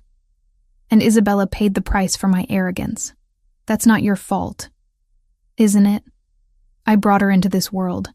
I made her a target just by loving her, and now I'm doing the same thing to you." Lauren turned to face him fully. "The difference is, I came into this with my eyes open. I saw the weapons room. I know what you do. I understand the risks. Isabella was innocent. I'm not. I'm already running from violence. Already living in fear. At least with you. I'm not facing it alone." Nicholas pulled her close, his arms strong and warm around her. They sat like that for a long time, holding each other under the stars. 2 damaged people finding unexpected comfort in shared darkness. Later, when they finally went inside, Nicholas walked Lauren to her bedroom door. They stood in the hallway, neither quite ready to separate. "This is real, isn't it?" Lauren asked. "Not just crisis bonding or proximity?" "It's real. At least for me. For me too, which is terrifying. Terrifying but worth it." Lauren smiled. "Yeah, worth it." They kissed goodnight, gentle and sweet, full of promise for whatever came next. As Lauren closed her bedroom door and leaned against it, she realized that for the first time since Tyler burned her, she felt something other than fear about the future. She felt hope. And that, more than anything, was worth protecting. The call came at 3 a.m. on the 15th day. Lauren was already awake, unable to sleep despite the exhaustion that had become her constant companion. She heard Nicholas's phone buzz from his bedroom down the hall, then the immediate sound of his voice, sharp and urgent. She pulled on a robe and found him in the living room, still holding his phone, his face carved from stone in the dim light. "What happened?" she asked. Nicholas looked at her, and the expression in his eyes made her blood run cold. "Tyler took someone. Ryan's sister, Andrea. She was grabbed outside her apartment in Cambridge 2 hours ago. Security footage shows a white van, Massachusetts plates. Ryan just received a call with demands. Lauren's legs threatened to give out. She sank onto the couch. What kind of demands? Your exact location. Tyler wants to know where you are, and he's willing to trade Andrea's life for that information. He gave Ryan 24 hours to decide. The room spun. An innocent woman, someone who had nothing to do with any of this, was in danger because of Lauren's existence. Because Tyler was obsessed with her. Because she'd made the mistake of trusting him years ago. Give him what he wants, Lauren said immediately. Tell him where I am. I'll meet him wherever he says. Just let Andrea go. Absolutely not. Nicholas, she's innocent. She doesn't deserve this. Neither do you. Nicholas moved to sit beside her. His voice controlled, but his hands clenched into fists. Tyler won't just let you go, Lauren. You know that. The moment he has you, he'll disappear, and we'll find your body weeks later, if we find it at all. Lauren forced herself to breathe through the panic. So what do we do? Let Andrea die because saving her is too risky? I didn't say that. Nicholas ran a hand through his hair, a rare sign of agitation. I'm saying we need a plan that doesn't involve sacrificing you. What if I'm bait? A controlled operation, your people watching, ready to intervene the moment Andrea is safe. No. Too many variables. Too many ways it could go wrong. Then what's your alternative? Because right now a woman is being held hostage because Tyler wants me. That's on me, Nicholas. I have to fix it. They argued for another 20 minutes, Lauren pushing for the bait plan while Nicholas shot down every version she proposed. Finally, Marcus knocked on the door, his face grim. Ryan's here. He wants to talk. Ryan Cooper looked like he'd aged a decade overnight. His eyes were red-rimmed, his normally steady hands shaking as he accepted the coffee Teresa pressed into them. I know what I'm supposed to say, Ryan started, his voice rough. That we don't negotiate with kidnappers. That giving in to demands sets a dangerous precedent. But that's my baby sister, boss. Andrea's 23 years old, works at a library, never hurt anyone in her life. And she's in danger because of my job, my choices. Nicholas's expression softened slightly. We're going to get her back, Ryan. I promise you that. How? Tyler was clear. He wants Lauren's location by 6 tonight. Or he starts sending pieces of Andrea to prove he's serious. We have 15 hours. Lauren stood abruptly. Then let's use those 15 hours. Tyler wants me, he gets me, but on our terms, in a location we control, with your entire team ready to move.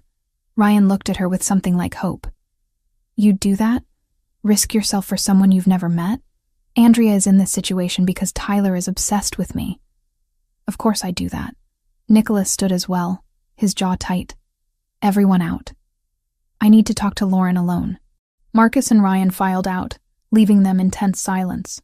Nicholas moved close, his hands gripping her shoulders. You don't have to be the hero here, he said quietly. This isn't your fault. It is, though. Tyler came back into my life, found out where I was, and used that information to hurt people close to you. If I'd just stayed in Philadelphia, dealt with him then instead of running, then he probably would have killed you. You did what you needed to survive. Don't second-guess that now. I'm not. But I am choosing to help fix the mess my survival created. Lauren met his eyes steadily. You told me once that you handle threats, that you eliminate problems. Let me be part of the solution instead of just the victim you're protecting. Nicholas was quiet for a long moment, studying her face. Finally, he said, If we do this, and that's a massive if, it happens my way. Complete control, no deviations from the plan. What plan? We tell Tyler we'll give him your location, but instead of an address, we give him a meeting spot. Somewhere isolated, where my people can position themselves without being seen. You wear a tracker, a wire, and body armor. Snipers will have you in sight at all times. The moment Andrea is confirmed safe, we extract you. And Tyler? Tyler becomes a problem that gets permanently solved. Lauren should have been horrified by the casual way Nicholas discussed killing someone. Instead, she felt a grim satisfaction. Tyler had terrorized her, burned her, broken her spirit. Then he'd dragged an innocent woman into his obsession. He deserved whatever was coming. "Okay," she said. "Let's do it." The next hours were a blur of preparation. Nicholas called in favors, assembled a team, and scouted locations. They settled on an abandoned warehouse in Revere, a coastal suburb with limited access points and clear sightlines. Ryan would make the call to Tyler, setting the meeting for 5 that evening. Before they left Cape Cod, Nicholas pulled Anthony Brunarelli aside. His trusted advisor had arrived an hour earlier, a distinguished man in his 60s with steel-gray hair and sharp eyes that missed nothing. "I need you to stay here with Mateo," Nicholas said. "Take your best people. No one gets near this house." "Consider it done. How much does the boy know?" "Nothing. Teresa will tell him we had business in Boston. Keep him occupied. Keep him safe. If something goes wrong, nothing will go wrong. But if it does, the boy will be protected. You have my word." Lauren found Mateo playing with building blocks in his room, oblivious to the danger swirling around him. She knelt beside him and pulled him into a tight hug. "Hey, sweetheart. Your dad and I have to go to Boston for a few hours. Anthony is going to stay here with you and Teresa. Why can't I come?" "Boring grown-up stuff. But we'll be back before bedtime, and tomorrow we can look for crabs on the beach. Deal?" Mateo hugged her back. "Deal. But you have to promise to come back." "I promise." The words felt like a lie, but Lauren forced brightness into her voice. "I'll always come back to you." The drive to Revere was silent and tense. Lauren sat in the back of the SUV, wearing a thin Kevlar vest under her shirt, a tracking device sewn into her waistband, and a nearly invisible earpiece through which Nicholas could communicate with her. Marcus drove while 2 other guards followed in a second vehicle. Nicholas sat beside her, running through the plan for the 3rd time. "You get out of the car alone. Tyler will approach. You keep him talking. Find out where Andrea is. Once we have visual confirmation that she's alive and her location, you step back and let my people handle the rest. And if he tries to touch me before then the snipers take the shot and we hope Andrea's location dies with him." Nicholas's voice was flat, emotionless, the voice of a man who'd made impossible choices before. "But ideally, we get both you and Andrea out safely." "Ideally," Lauren repeated. Her hands were shaking, adrenaline and fear flooding her system. She focused on her breathing, using the techniques her therapist had taught her. 4 counts in, 7 counts hold, 8 counts out. Nicholas noticed and took her hand. "You can still back out. We can find another way." "No, this is the right move. I can feel it." They arrived at the warehouse 30 minutes before the scheduled meeting. Nicholas's team was already in position, invisible among the industrial decay. 3 snipers on rooftops, 2 tactical units inside adjacent buildings, and Marcus coordinating everything through encrypted radio. Tyler had been given the location an hour ago. Ryan's call had been brief and professional. No emotion, just coordinates and a time. Tyler had laughed, a sound that made Ryan's skin crawl, and agreed immediately. At 4:55, Lauren stood alone in the empty parking lot outside the warehouse. The late afternoon sun cast long shadows, and the salt smell from the nearby ocean mixed with rust and old petroleum. She wore jeans and a simple blue shirt, her blonde hair pulled back, trying to look unthreatening and small. Nicholas's voice came through the earpiece. "We have movement. White van approaching from the east. Stay calm, stay focused. You're doing great." The van pulled into the lot and stopped 50 feet away. For a long moment, nothing happened. Then the driver's door opened, and Tyler Grant stepped out. He looked different than Lauren remembered. Thinner, with a manic energy that radiated off him even at a distance. His brown hair was longer, unkempt. His pale blue eyes were wide and bright, with an emotion she couldn't name. "Princess!" he called out, his voice carrying across the empty space. "I knew you'd come. I knew you couldn't resist." Lauren forced herself to stand still, to not run or collapse or scream. "Where's Andrea?" "Safe, for now. She's been very cooperative, not like you used to be. Remember how difficult you could be? How many times I had to teach you lessons?" "I remember." Lauren's voice came out steadier than she felt. "Let her go, Tyler. This is between us." She doesn't have anything to do with it. Tyler walked closer, his movements loose and unpredictable. But she has everything to do with it. She's leverage, Princess. Insurance that you won't try to run again. You're very good at running. I'm here now, not running. He was 15 feet away now, close enough that she could see the dark circles under his eyes, the twitch in his jaw. Do you know how long I've been looking for you? 18 months. 18 months of searching, following false leads, wasting my time. And then I got lucky. Someone showed me a photograph, asked if I recognized anyone. There you were, playing nanny to some mob boss's kid. Lauren's earpiece crackled. Nicholas's voice, urgent. Keep him talking. We're scanning the van. Who showed you the photograph? Lauren asked. Tyler grinned. New friends, powerful friends who don't like your boyfriend very much. They offered me a deal. Find you, get information about the kid's routine, and they'd pay me $500,000. Can you believe that? Your mistake of running to the wrong city made me rich. Horror washed through Lauren. They hadn't just been after her. They'd been planning to use Tyler to gather intelligence for kidnapping Mateo, an innocent 5-year-old boy, targeted because of mob politics. You were going to help them take a child, she said, not bothering to hide her disgust. I was going to do whatever it took to get you back. The kid was just bonus income. Tyler took another step closer. Now, here's what's going to happen. You're going to come with me, quietly and nicely. We're going to drive away from here, away from your new protector, and we're going to start over. I'll forgive you for leaving. We can be happy again, like we used to be. We were never happy. You hurt me every chance you got. I disciplined you when you misbehaved. There's a difference. But I've learned, Princess. I can be gentler. I can be patient. Just come with me. Lauren's earpiece crackled again. Andrea is in the van, alive but restrained. On my mark, you step back. 3, 2. Tyler's hand moved to his waistband, pulling out a gun that caught the late sunlight. Or maybe I just shoot you right here. Save myself the trouble of retraining you. What do you think? Would that be easier? Everything happened at once. The crack of a rifle shot echoed across the parking lot. Tyler jerked backward, a red bloom spreading across his shoulder. He fired wildly, the shot going wide. Lauren dove to the ground as instructed, covering her head. More gunshots, controlled and precise. One hit Tyler's hand, sending his weapon spinning away. Another hit his leg, dropping him to the ground. He screamed, clutching his wounds, blood pooling beneath him. 2 tactical teams swarmed from the buildings. One group surrounded Tyler while the other breached the van. Lauren heard Andrea's muffled cries, then voices confirming she was alive. Tyler was still screaming, his hand reaching for something in his boot. A backup weapon, small and deadly.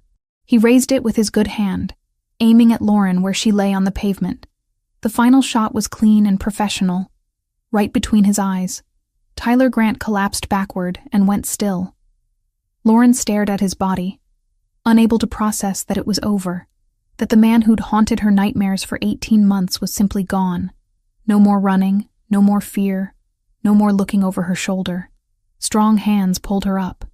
Nicholas wrapped his arms around her, and Lauren realized she was shaking violently, her teeth chattering despite the warm evening air.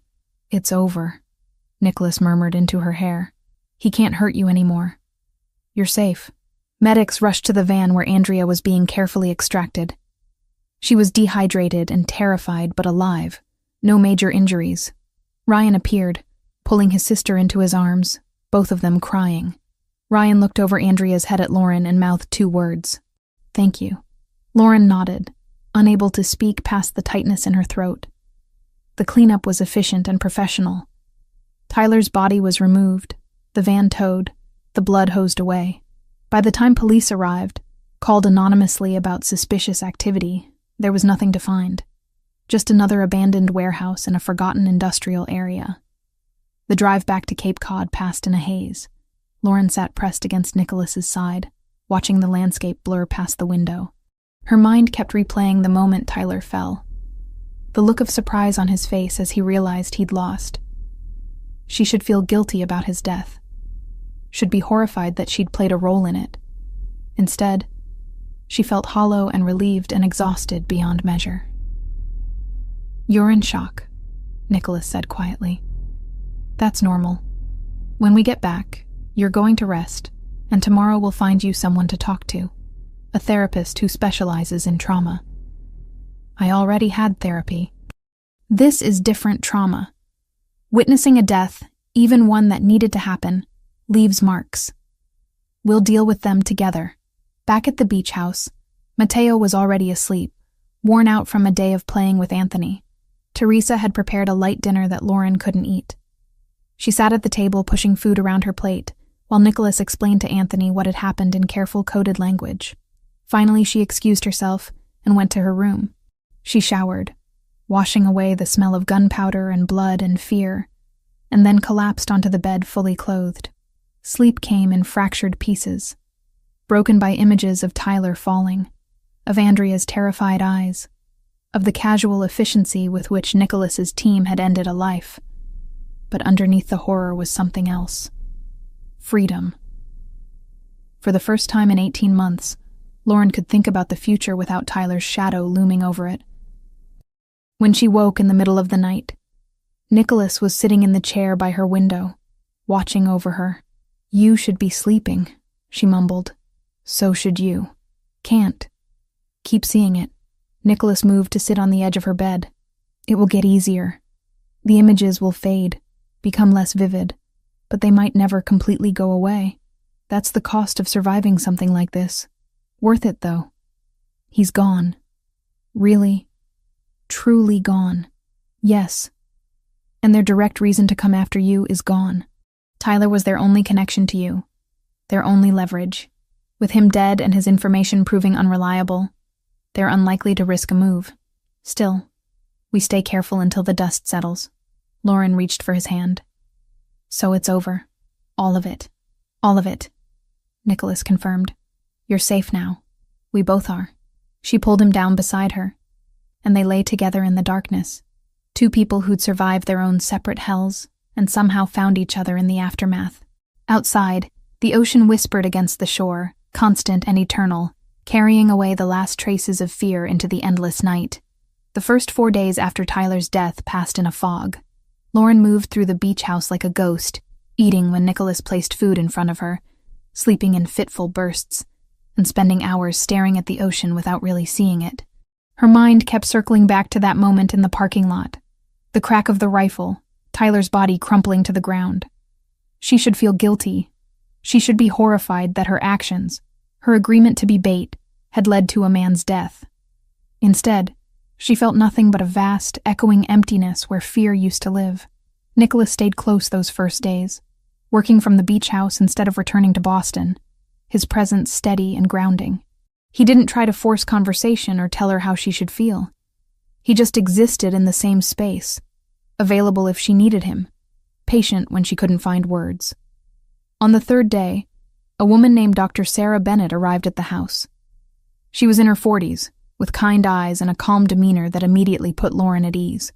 "Mr. Pellegrini explained the situation," Dr. Bennett said, as they sat on the deck overlooking the ocean. "I specialize in trauma recovery, particularly for individuals who've experienced or witnessed violence. I want you to know that whatever you're feeling right now is valid.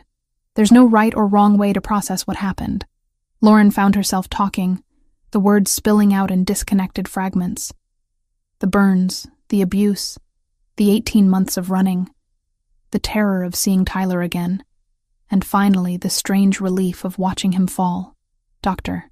Bennett listened without judgment, occasionally asking gentle questions, but mostly letting Lauren set the pace. "It's common for survivors to feel conflicted after their abuser dies," Dr. Bennett said. "Relief mixed with guilt, freedom tinged with grief for what could have been if things had been different. All of those emotions can coexist." "I don't feel guilty," Lauren admitted. "Is that wrong?" "No. Some people do, some don't. You survived something terrible, fought to build a new life, and then had to face your abuser one final time to save an innocent person. That's not something to feel guilty about. That's courage." The sessions continued daily. Slowly, the fog began to lift. Lauren started sleeping through the night, eating full meals, engaging with Matteo when he bounded into rooms with his endless energy and questions. On the fourth day, Nicholas received a call that made his expression darken. He stepped outside to take it, and when he returned an hour later, his jaw was tight with tension. "I need to go to Boston," he said. "There are political complications from Tyler's death that need to be handled personally." Lauren's stomach dropped. "The Russians." "Yes. Tyler was their informant, and his death happened on my watch, in an operation I organized. That requires explanation and likely compensation. I'm meeting with Dmitry Volkov tomorrow afternoon." "Is it dangerous?" "Everything I do carries risk, but this is necessary. If I don't address this directly, it could escalate into something much worse." Lauren watched him pack a bag, anxiety coiling in her chest. "How long will you be gone?" "A few days at most. Marcus will stay here with you and Matteo. You're safe." She wanted to beg him not to go, to stay where she could see him, where she knew he was alive. But Nicholas had responsibilities beyond her, the entire organization that depended on his leadership. "Be careful," she said instead. He pulled her close, his lips brushing her forehead. "Always." Nicholas left that evening, taking 2 guards with him. Lauren tried to maintain normalcy for Matteo, playing games and reading stories, but her mind was in Boston, imagining worst-case scenarios. 2 days later, Nicholas called with an update. The meeting went better than expected. Volkov accepted my explanation that Tyler was acting on personal obsession rather than their orders. I provided evidence from his apartment showing he'd lied about his access to information. They've agreed to consider the matter closed in exchange for territorial concessions in South Boston. So it's over? Really over? The political part, yes. Now we can focus on moving forward. During Nicholas's absence, something shifted in the beach house. Matteo started drawing pictures obsessively, filling page after page with crayon figures. Lauren noticed that the drawings always featured 3 people: a tall man, a smaller woman, and a child. Sometimes they were at the beach, sometimes in a house, but they were always together. "Who are these people?" she asked one afternoon, sitting beside him at the table. Matteo looked up with serious brown eyes. "That's Dad, and that's you, and that's me. We're a family." Lauren's throat tightened. "We are family, sweetheart. Like a real family. Not just because you work for Dad." She understood what he was really asking. Children were perceptive about adult relationships, sensing the shift between her and Nicholas even if they hadn't explicitly discussed it. "Like a real family," she confirmed. "Your dad and I care about each other very much." "Good, because I want you to stay forever. Not like Mom, who had to leave. You have to promise you'll stay." Lauren pulled him into a hug. "I promise I'll try my hardest to stay. Sometimes life is unpredictable, but I promise I'll always fight to come back to you." When Nicholas returned 3 days later, he brought Dr. Emma Walsh with him, a child psychologist who specialized in family transitions. She spent an hour with Matteo, talking about his drawings and his feelings about the changes in his household. Afterward, she reported to Nicholas and Lauren in the study. "He's adjusting remarkably well. There's some anxiety about loss, which is natural given his mother's death. But he's resilient. The stability you're both providing is exactly what he needs." "What about the relationship between Lauren and me?" Nicholas asked. "Is he ready for that?" "More than ready. In fact, I think he's been hoping for it. Children need to see the adults they love finding happiness. It gives them permission to be happy too." By the end of the 3rd week, they returned to Boston. The mansion felt different now, less like a gilded cage and more like home. Lauren moved through the familiar rooms with new confidence, no longer looking over her shoulder for threats that no longer existed. One evening, Nicholas asked her to dress nicely for dinner. "We're going out. There are people I want you to meet." Lauren chose a simple black dress, one that showed her arms and shoulders without self-consciousness. The scars were part of her story now, not something to hide, but something that proved her strength. The restaurant was called Venetian, an upscale Italian place in the North End. They were escorted to a private room where 6 men in expensive suits already waited. Anthony Brunarelli, who Lauren recognized from Cape Cod, stood when they entered. "Gentlemen," Nicholas said, his hand resting on the small of Lauren's back. "I'd like you to meet Lauren Mitchell. Lauren, these are my captains and trusted advisors." The men studied her with varying degrees of curiosity and skepticism. Lauren met their gazes steadily, refusing to be intimidated. Anthony spoke first. "Miss Mitchell, Nicholas has told us what happened with Tyler Grant. You showed considerable courage." "I did what needed to be done to save Andrea," Lauren replied. "Anyone would have done the same." "Not anyone," one of the other men said. "Most people would have run. You stood your ground." Dinner was a careful dance of conversation. The men asked subtle questions, testing her, evaluating whether she was worthy of Nicholas's attention. Lauren answered honestly, not trying to impress them but simply being herself. Halfway through the meal, Anthony leaned close and said quietly, "I was skeptical when Nicholas first mentioned you. Thought you might be a liability. Someone who'd make him weak. I was wrong. You make him stronger."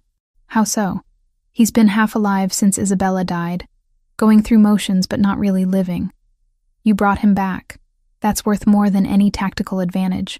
After dinner, Nicholas walked Lauren through the restaurant's kitchen to meet the staff, introducing her to everyone by name. They treated him with respect bordering on reverence, but there was genuine warmth too. This wasn't a feared boss, but a respected leader. In the car ride home, Lauren said, "You wanted their approval. Of me. Of us. I wanted them to see what I see. That you're not a weakness but a strength. And I think they do now." 2 days later, Nicholas found Lauren in the garden with Matteo. The boy was teaching her the names of different flowers, his small hands gentle as he pointed out petals and stems. "Can I speak with you?" Nicholas asked. Inside, Lauren followed him to his study, her heart beating faster. His expression was serious, almost nervous, which was unusual for someone as controlled as Nicholas Pellegrini. "I've been thinking about our arrangement," he began. "You came here as Matteo's nanny, an employee. But that's not what you are anymore, and I don't want to keep pretending it is." "What are you saying?" "I'm saying I want you to move into the main house permanently. Not as staff, but as part of the family. I want you to have your own space, your own life, but intertwined with ours." "With mine," Lauren's breath caught. "Nicholas, I'm not asking you to marry me or make dramatic commitments you're not ready for. I'm just asking you to stop living in the margins and step fully into the life we're building together." She thought about the past weeks, about the way Matteo's face lit up when she entered a room, about the quiet comfort of falling asleep with Nicholas's arms around her, about feeling safe for the first time in years. "I have a condition," she said. "Name it." "I want to go back to school. I had 2 years of a psychology degree before I met Tyler and everything fell apart. I want to finish it, specialize in child psychology. I want to help kids who've been through trauma, who need someone who understands." Nicholas smiled. "That's not a condition. That's a plan I fully support. I don't want you to pay for it. I'll apply for financial aid, take student loans, do whatever I need to. I need to do this myself." His expression flickered with something that might have been frustration, but he nodded. "I won't pay tuition, but I can offer flexible hours, support with Matteo's schedule, a quiet place to study. Those things I can provide without compromising your independence." "Deal." They shook hands formally, then both laughed at the absurdity of it. Nicholas pulled her close and kissed her properly, deep and thorough, until they were both breathless. "There's one more thing," he said. "I want you to meet my parents, properly as my partner, not just Matteo's nanny." Lauren's stomach flipped. "Your parents. Right. When?" "This weekend. Dinner at their house in Brookline. Fair warning, my mother is protective and my father is suspicious of everyone. It won't be easy." Noted. Saturday evening arrived too quickly. Lauren dressed in a burgundy dress that was elegant without being flashy, styled her hair carefully, and tried to calm her racing nerves. The Pellegrini family home in Brookline was beautiful, a historic brownstone with ivy climbing the facade. Nicholas's mother, Francesca, answered the door. She was in her 60s, elegant and sharp-eyed, with silver hair and the same intensity as her son. "So you're Lauren," Francesca said, looking her up and down. "Nicholas has told us very little." "Mom, be nice," Nicholas said, kissing his mother's cheek. "I'm always nice. Come in. Your father is in the dining room complaining about the wine temperature." Dinner was tense for the first half hour. Nicholas's father, Antonio, asked pointed questions about Lauren's background, her education, her family. She answered honestly, not trying to hide her past or present herself as something she wasn't. Then Francesca noticed Lauren's scars when she reached for water. The older woman went very still. "Those burns," Francesca said quietly. "I had marks like that once before I met Antonio. Different shape, but the same story." The atmosphere shifted immediately. Francesca started talking, sharing her own history of abuse and escape, creating a bridge of understanding across the table. Antonio's expression softened as he watched his wife open up. By the end of the evening, Francesca was holding Lauren's hand and telling her stories about Nicholas as a child. Antonio was discussing the best undergraduate psychology programs in Boston, offering connections he had at various universities. As they left, Francesca pulled Lauren aside. "You're good for him. Good for Matteo. Don't let anyone tell you otherwise, not even yourself." "Thank you," Lauren said, meaning it deeply. In the car ride home, Nicholas took her hand. "That went better than I expected. Your mother is amazing. She recognizes strength when she sees it. You survived something terrible, and came out the other side still capable of love and trust. That's not common." Back at the mansion, they found Matteo asleep on the couch, Teresa keeping watch over him with a gentle smile. Nicholas carried his son upstairs, while Lauren helped Teresa clean up the remains of the boy's evening snack. "He drew you another picture," Teresa said, showing Lauren a crayon drawing stuck to the refrigerator. "Said it's the family he wants."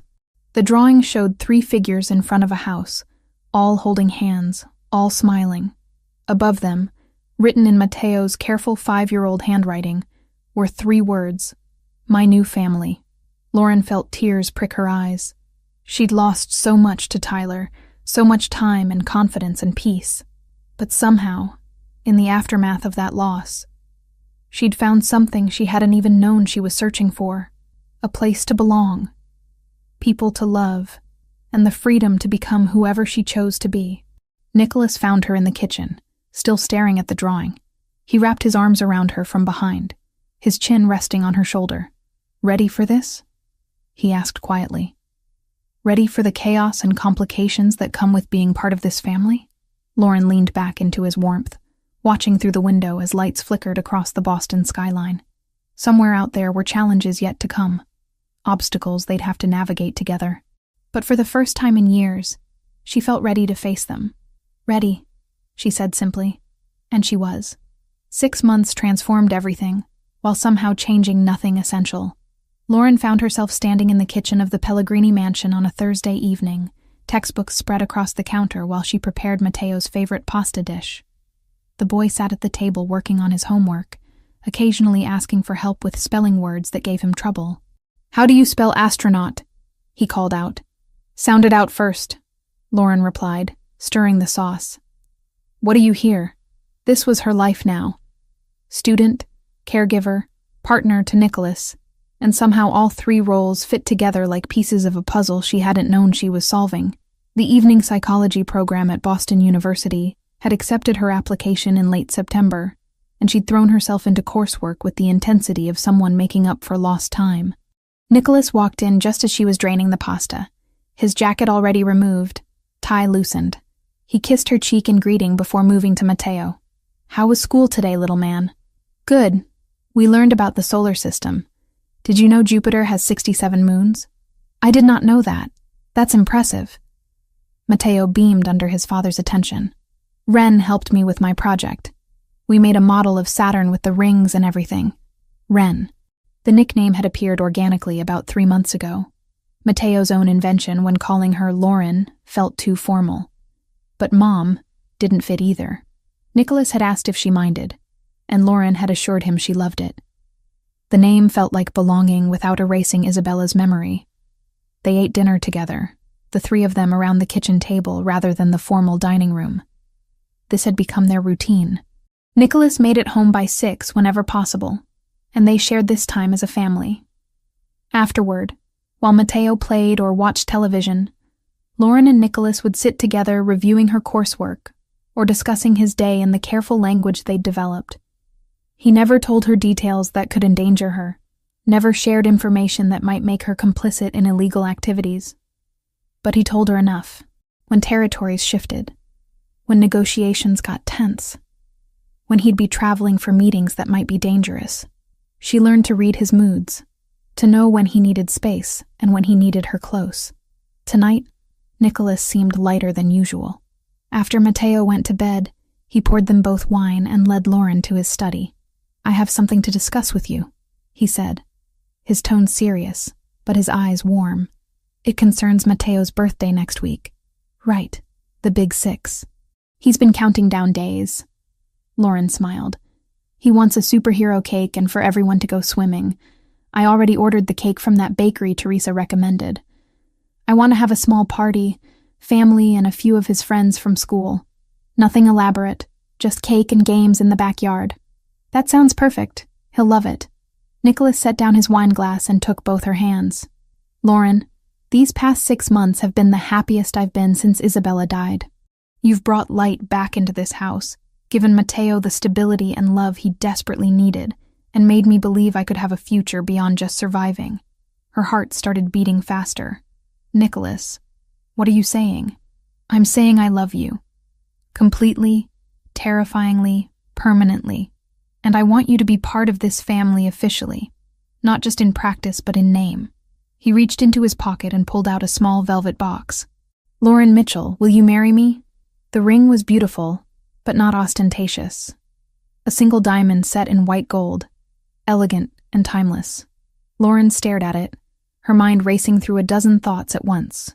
This was fast, maybe too fast. They'd known each other less than a year. She was still in school, still building her life back together, still learning who she was outside of trauma and fear. But she was also deeply, irrevocably in love with this complicated, dangerous, gentle man who'd saved her in more ways than one. "I have a condition," she said, echoing the conversation they'd had months ago about moving in. Nicholas smiled. "Of course you do. I don't want a big wedding. No spectacle, no hundreds of guests, no showing off wealth. Just family and people who matter. Simple and meaningful. Done. Anything else? I finished my degree. Marriage doesn't change that. I'm still going to graduate, still going to work with kids who need help. This is my path, and I need you to respect that. I wouldn't dream of interfering. Lauren, I don't want to own you or control you. I want to stand beside you while you become whoever you're meant to be." She looked at the ring again, then at his face. "Then yes, I'll marry you." Nicholas slid the ring onto her finger and pulled her into a kiss that made her forget every reason this might be complicated. When they finally broke apart, both breathless, he pressed his forehead to hers. "Thank you for taking a chance on me. On us. Thank you for seeing me when I was invisible." They told Matteo the next morning over breakfast. The boy's reaction was explosive joy, jumping up and down while shouting that he knew it. He knew they would get married. He'd been right all along. "Does this mean Ren will be here forever?" he asked, suddenly serious. "Forever," Nicholas confirmed. "She'll be part of our family officially. But she's not my new mom, right? Because I still have a mom in heaven." Lauren knelt down to his level. "I'll never try to replace your mom, sweetheart. She was special and important, and she'll always be your mother. I'm just someone else who loves you very much and wants to be part of your life. Is that okay?" Matteo considered this carefully, then nodded. "Okay. Can I call you Ren still?" "You can call me whatever feels right to you." The birthday party the following week was perfect in its simplicity.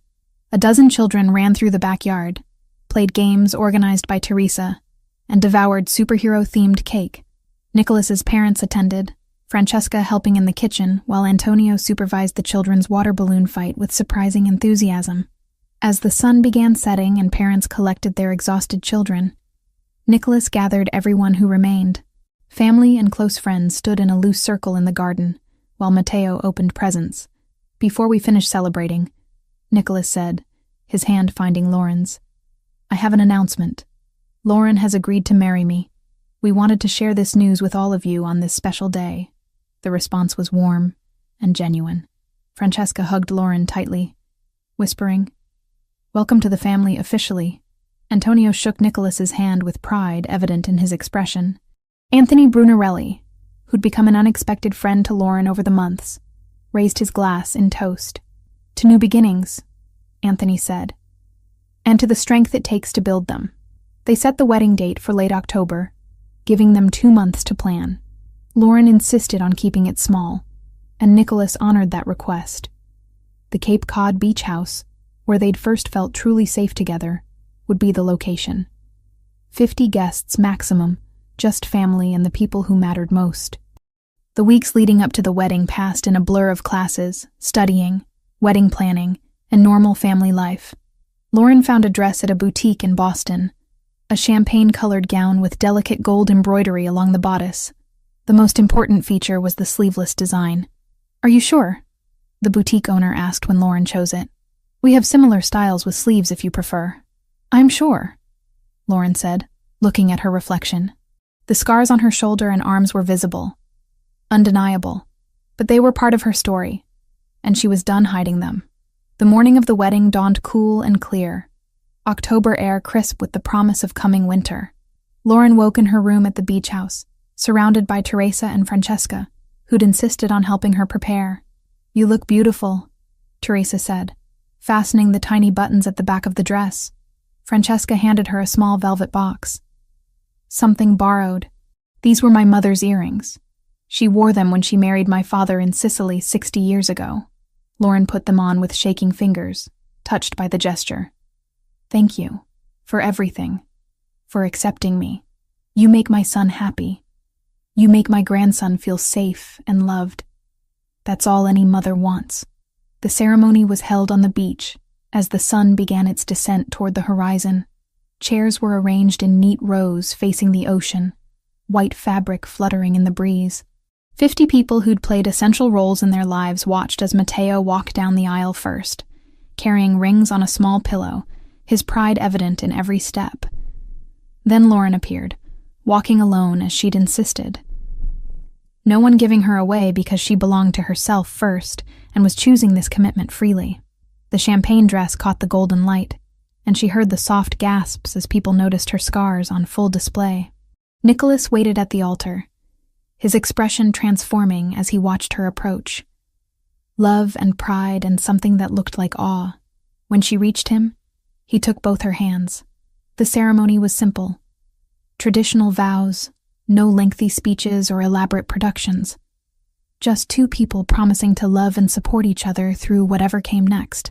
When the officiant pronounced them married, Nicholas kissed her thoroughly, earning cheers and applause from their guests. But then he did something unexpected.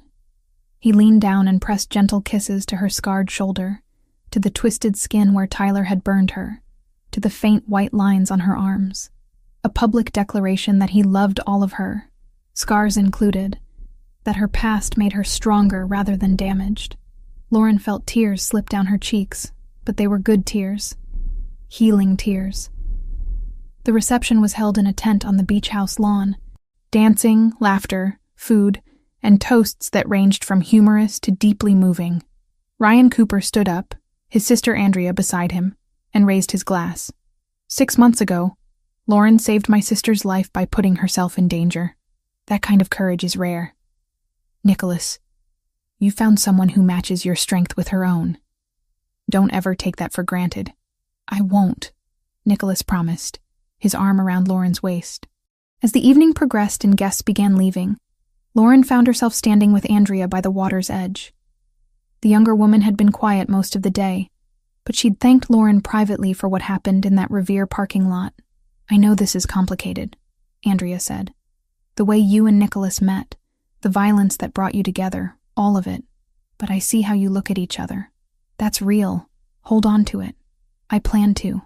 They left for a brief honeymoon in Vermont, 3 days at a quiet inn where no one knew who they were.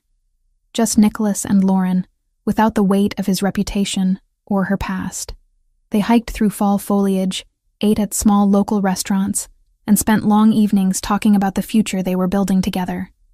When they returned, Life settled into a new normal. Lauren threw herself into her final year of coursework, determined to graduate on schedule.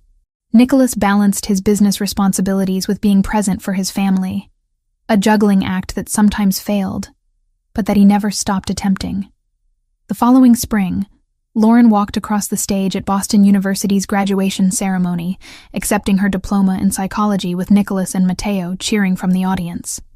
She'd maintained a near-perfect grade point average while working with Matteo and building her marriage, proving to herself that she was capable of anything she set her mind to. The nonprofit organization approached her 2 weeks after graduation. They specialized in providing therapy to children who'd experienced trauma, working with kids in foster care, abuse survivors, and those who'd witnessed violence. The pay was modest, but the work was exactly what Lauren had trained for. What she didn't know until her 3rd week was that Nicholas had been anonymously funding the organization for years, a fact she only discovered when she saw his signature on old donation records. "You knew I'd end up here," she accused him one evening, more amused than angry. "I hoped you might. But you earned the job on your own merits. My donations had nothing to do with their hiring decision. Still manipulative, strategically supportive," he corrected, pulling her close. "There's a difference." 15 months after the wedding, Lauren stood in the bathroom of their bedroom, staring at the positive pregnancy test in her shaking hands. They'd talked about having children someday, but someday had suddenly become now. Nicholas found her sitting on the edge of the bathtub, still holding the test. His face went through a rapid progression of expressions. Surprise, concern, then pure joy. "We're having a baby?" Apparently. He knelt in front of her, his hands gentle on her knees. "How do you feel about this?" Terrified, excited, completely overwhelmed. "Is this real? Are we really doing this?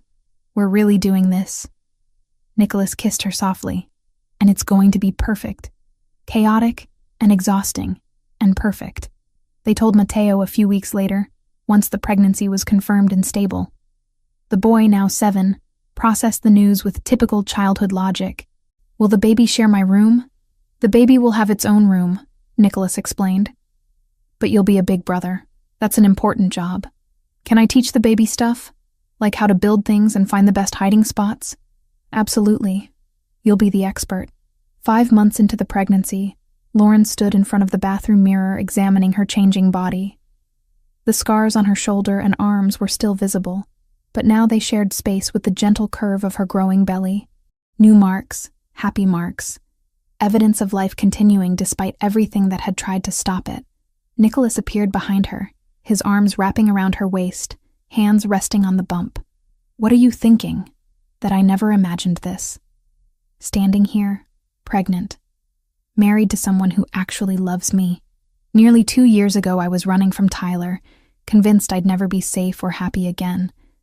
Now I'm about to have a daughter who will never know fear the way you did, who will grow up seeing her mother's strength and her father's devotion, who will have a big brother who already loves her." Lauren leaned back into his warmth.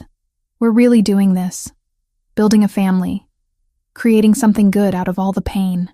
That's what survivors do. They take broken pieces and build something beautiful." On a warm afternoon in late May, Lauren finished her therapy session with a 7-year-old girl who'd witnessed domestic violence.